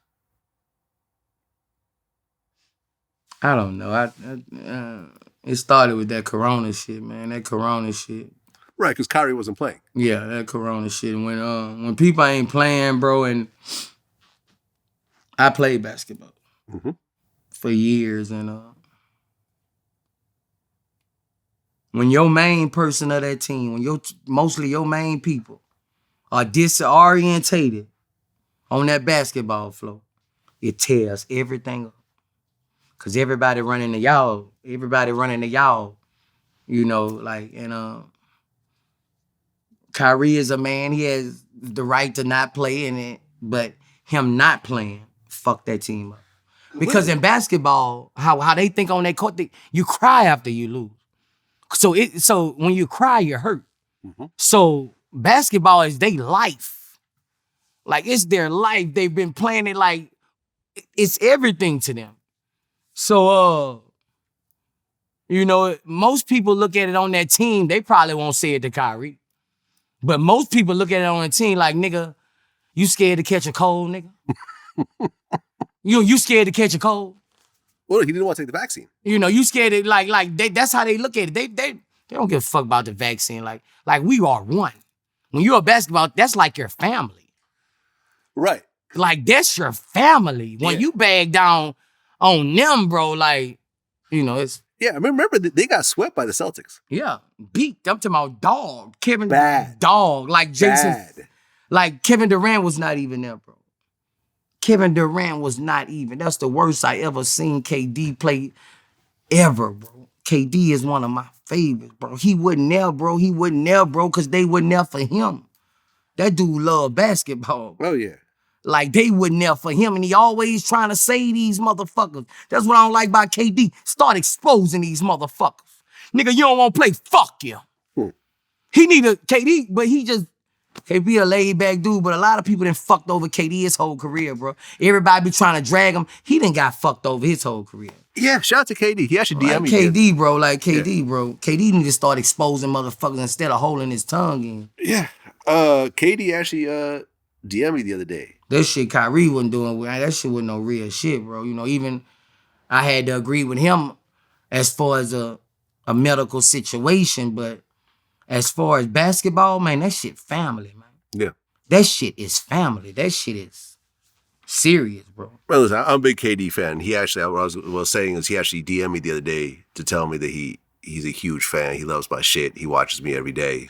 He's like, you're the best to do it. I just want to give you your props. And I'm like, shit, Kevin Durant just DM'd me. You know, I looked, he was following me. I didn't even know it. And it's a shame because... He need to come to my topless pool party. Yeah? I want to be his friend. Yeah. I don't think he's showing up to that. I think he need to come to my topless pool party. One picture and then... I got some women want to give him a massage. A massage? Well, yeah, because I think the thing with KD is that he left Golden State to play for Brooklyn only for Golden State to win a championship without him. And I think that's sort of like the sting that's happening right now. You know, but let's see what happens. I mean, if Golden Kyrie, State wouldn't have won them championships without KD. I mean, I'm a Golden State head. Well, but they just won without him. No, I'm talking about the other two. The other two, yeah, you're right. Yeah, they wouldn't have won without KD. I agree. You know, but shout out to, you know, Gary Payton Jr. Gary Payton Jr. beast. Yeah. I interviewed his dad. Jordan Poole, Milwaukee, nigga. I got a new boy. Jordan Poole, my new boy. Cause he's from Milwaukee and I'm the mayor of Milwaukee, right? So I had to let him know, bro, I ain't know he was from Milwaukee until I got to Googling him. I'm Googling him courtside. I'm like, this nigga from Milwaukee. I'm finna get a jersey. He ain't never seen my jersey. I need my jersey, bro. But hey, they nice, bro. You gotta admit, like I'm nice. from the Bay. Golden State has always been my nice, team. bro. Come on now. And they got Wiseman coming, bro. Like Wiseman is a beast. Like them dudes only got better. Yeah. And they changed the whole game. I remember when I interviewed him on Shumpert, he just told me how when he was playing with LeBron on the Cavs, like he hated Golden State because they changed the whole game up. Like motherfuckers wasn't just shooting threes like the whole game and winning and consistently. Like that wasn't the game when he was playing. You actually said you hated that team. Yeah. And you were playing them. Hell yeah. I was supposed to hate the basketball guys told me to hate. Like, I was supposed to hate them with all my heart. I mean, what was it about them you hated so much? They was a different version of basketball. But these motherfuckers came in and just Vlad, I watched them on the sideline. It's not just the threes, Vlad. They move without the ball. They never stop moving, Vlad. It's like a fucking chain. Mm-hmm. It's not just they shooting threes. They never stop moving, Vlad. And they setting 2-3 picks at a time. And all they need is a lot of them shots be wide open, man. People not like, bro, Stephen Curry plays defense that they don't give him. He's not fucking small like you think he is, skinny. Yeah. Like, bro, the dude plays and he know how to get the shot, bro. Like the dude, he's never stopped running, and that's what people don't understand. Like, it's not just they threes, it's how they move to get the ball. Yeah, I mean, Curry doesn't get the props. Like whenever you talk about the GOAT conversation, it doesn't seem like Curry's in this conversation. But I feel like after this year, you have to put him in that conversation. Yeah. You got to put him up there with LeBron and Jordan. Yeah. You have to. Yeah. I mean, look at what he's accomplished. Right. You know, LeBron didn't even make the playoffs this year. Right. You got to put him up there. But Jordan, bro, like, you know. I mean, Curry them average 35 points a game this series, and Jordan averaged the same thing, and Curry made 53 3-pointers. Jordan made 2. And they averaged the same thing. Yeah. That's dominance on both ways. Yeah. That's 53 3-pointers at 35 a game. Yeah. 2 3-pointers. Yeah. So how many buckets Jordan made? No, Jordan was a bucket machine. That's a bucket. That's a walking But look at what Steph is pulling off for the 3-pointers. You're Who right. else could do that shit? You're right. Nobody. You know what I'm saying? Nobody. And you get an extra point with that shit. And you get an extra point. And Right. sometimes they foul him. They foul him, then he gets 2 more on top of that. Hey, That's bro. a 5-point play right there. He's so good, bro. Like, he's so good, bro. I'm just glad I got his jersey signed. Oh, you got your signed jersey? Yeah, Okay. he signed the jersey for me. I done watched him play several times. Nice. I feel like I'm part of the Stephen Curry era. There's a video where you got twerked off a boat Yeah, that's our new song I just dropped, Summer Vibe. with a big girl. Me and Tycho, my white boy, I got the new Eminem. You got a new Eminem? Remember I told you about Bleu? Now I'm telling you about another one. Okay. Tycho, New New York City. Okay. Way up there by Buffalo, New York. Okay. Bro, Up there with all the Griselda. Bro, this dude is spitting, bro. We just dropped a record today called Summer Vibe, and he's working on this project, and it's crazy, bro. Like, but yeah, I got twerked off the boat. Big ass. That ass, I was trying to hold on to that ass. Nope. I felt me going too. Fell in the water. Yeah, big old ass. I ain't lying. Big old I ass. think it was a little too much for you to handle, I think. I don't see you handling all that ass, man. Like, that ass literally hit you. You ended up in the ocean. Yeah. Last question before I let you go. One of the people on my members forum brought this up. He wants to know. This is from A1 Jose. We'll shout him out because it's such a good question. He said, "What's the realest song you've ever written?"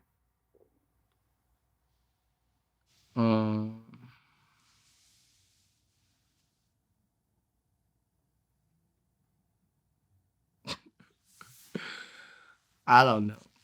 Tell him he got me. I don't know. All my shit real, bro. There's not one song that really like, yo. You know, like for example, like my favorite song that's still the #1 song on Spotify right now is Mop With It. Now, the realest song gotta be something like, me saying this is probably the realest song I ever wrote. I mean, for example, when you look at your top songs right now, the newest song that's a big song for you right now is Crazy. Yeah, but The song Crazy. Yeah, but those are like album songs. Most of my mixtape songs probably the realest. My mixtape song, especially before I was independent. My mixtape song probably have the realest shit on there. There's no song that you put on that makes you cry, like that puts you back in the moment of, you know what I'm saying? Like, Take 'Em Back. I got a song called Take 'Em Back, Hatch. That put me in the mood. That made me think about a lot. But I'm a different artist. I make music on how I feel, Vlad. I can't go in the studio mad and make a happy song. I go in the studio based on what I'm going through, and that always been a success for me.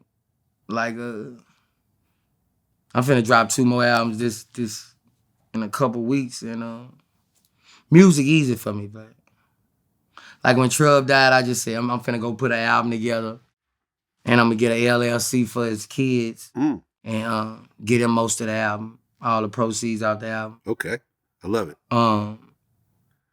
And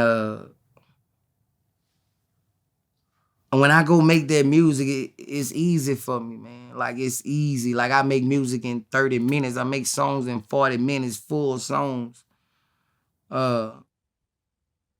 Music is easy for me. Right now, I'm kind of dedicated to filming. Like, I'm shooting a Water Boys movie right now. Okay, how's that coming together? Perfect. We just wrapped it up yesterday. Okay, so I guess I'm not in this movie either, huh? No. My Where's MJ, I'm dropping a trailer on that next month. I'm dropping that around Christmas. My Water Boys, I'm dropping that in February. Okay. I start shooting The Little Saints July 11th. Okay. So I need that cameo, man. Remember, I'll fly out. I'm really into this film, and yesterday I went set with Maserati Rick Rife. Okay. Look like I'm gonna speak it into existence. Look like I'm gonna have that film. Oh, his life story? Yeah, the Maserati Rick film. So I went and met with his family, and I'm trying to bring that to reality right now. And that'll be my 4th film. I'm out here in Cali right now. I'm trying to reach out to everybody, man. I've been talking to Southwest T, and Detroit, bro. Detroit is a damn movie series.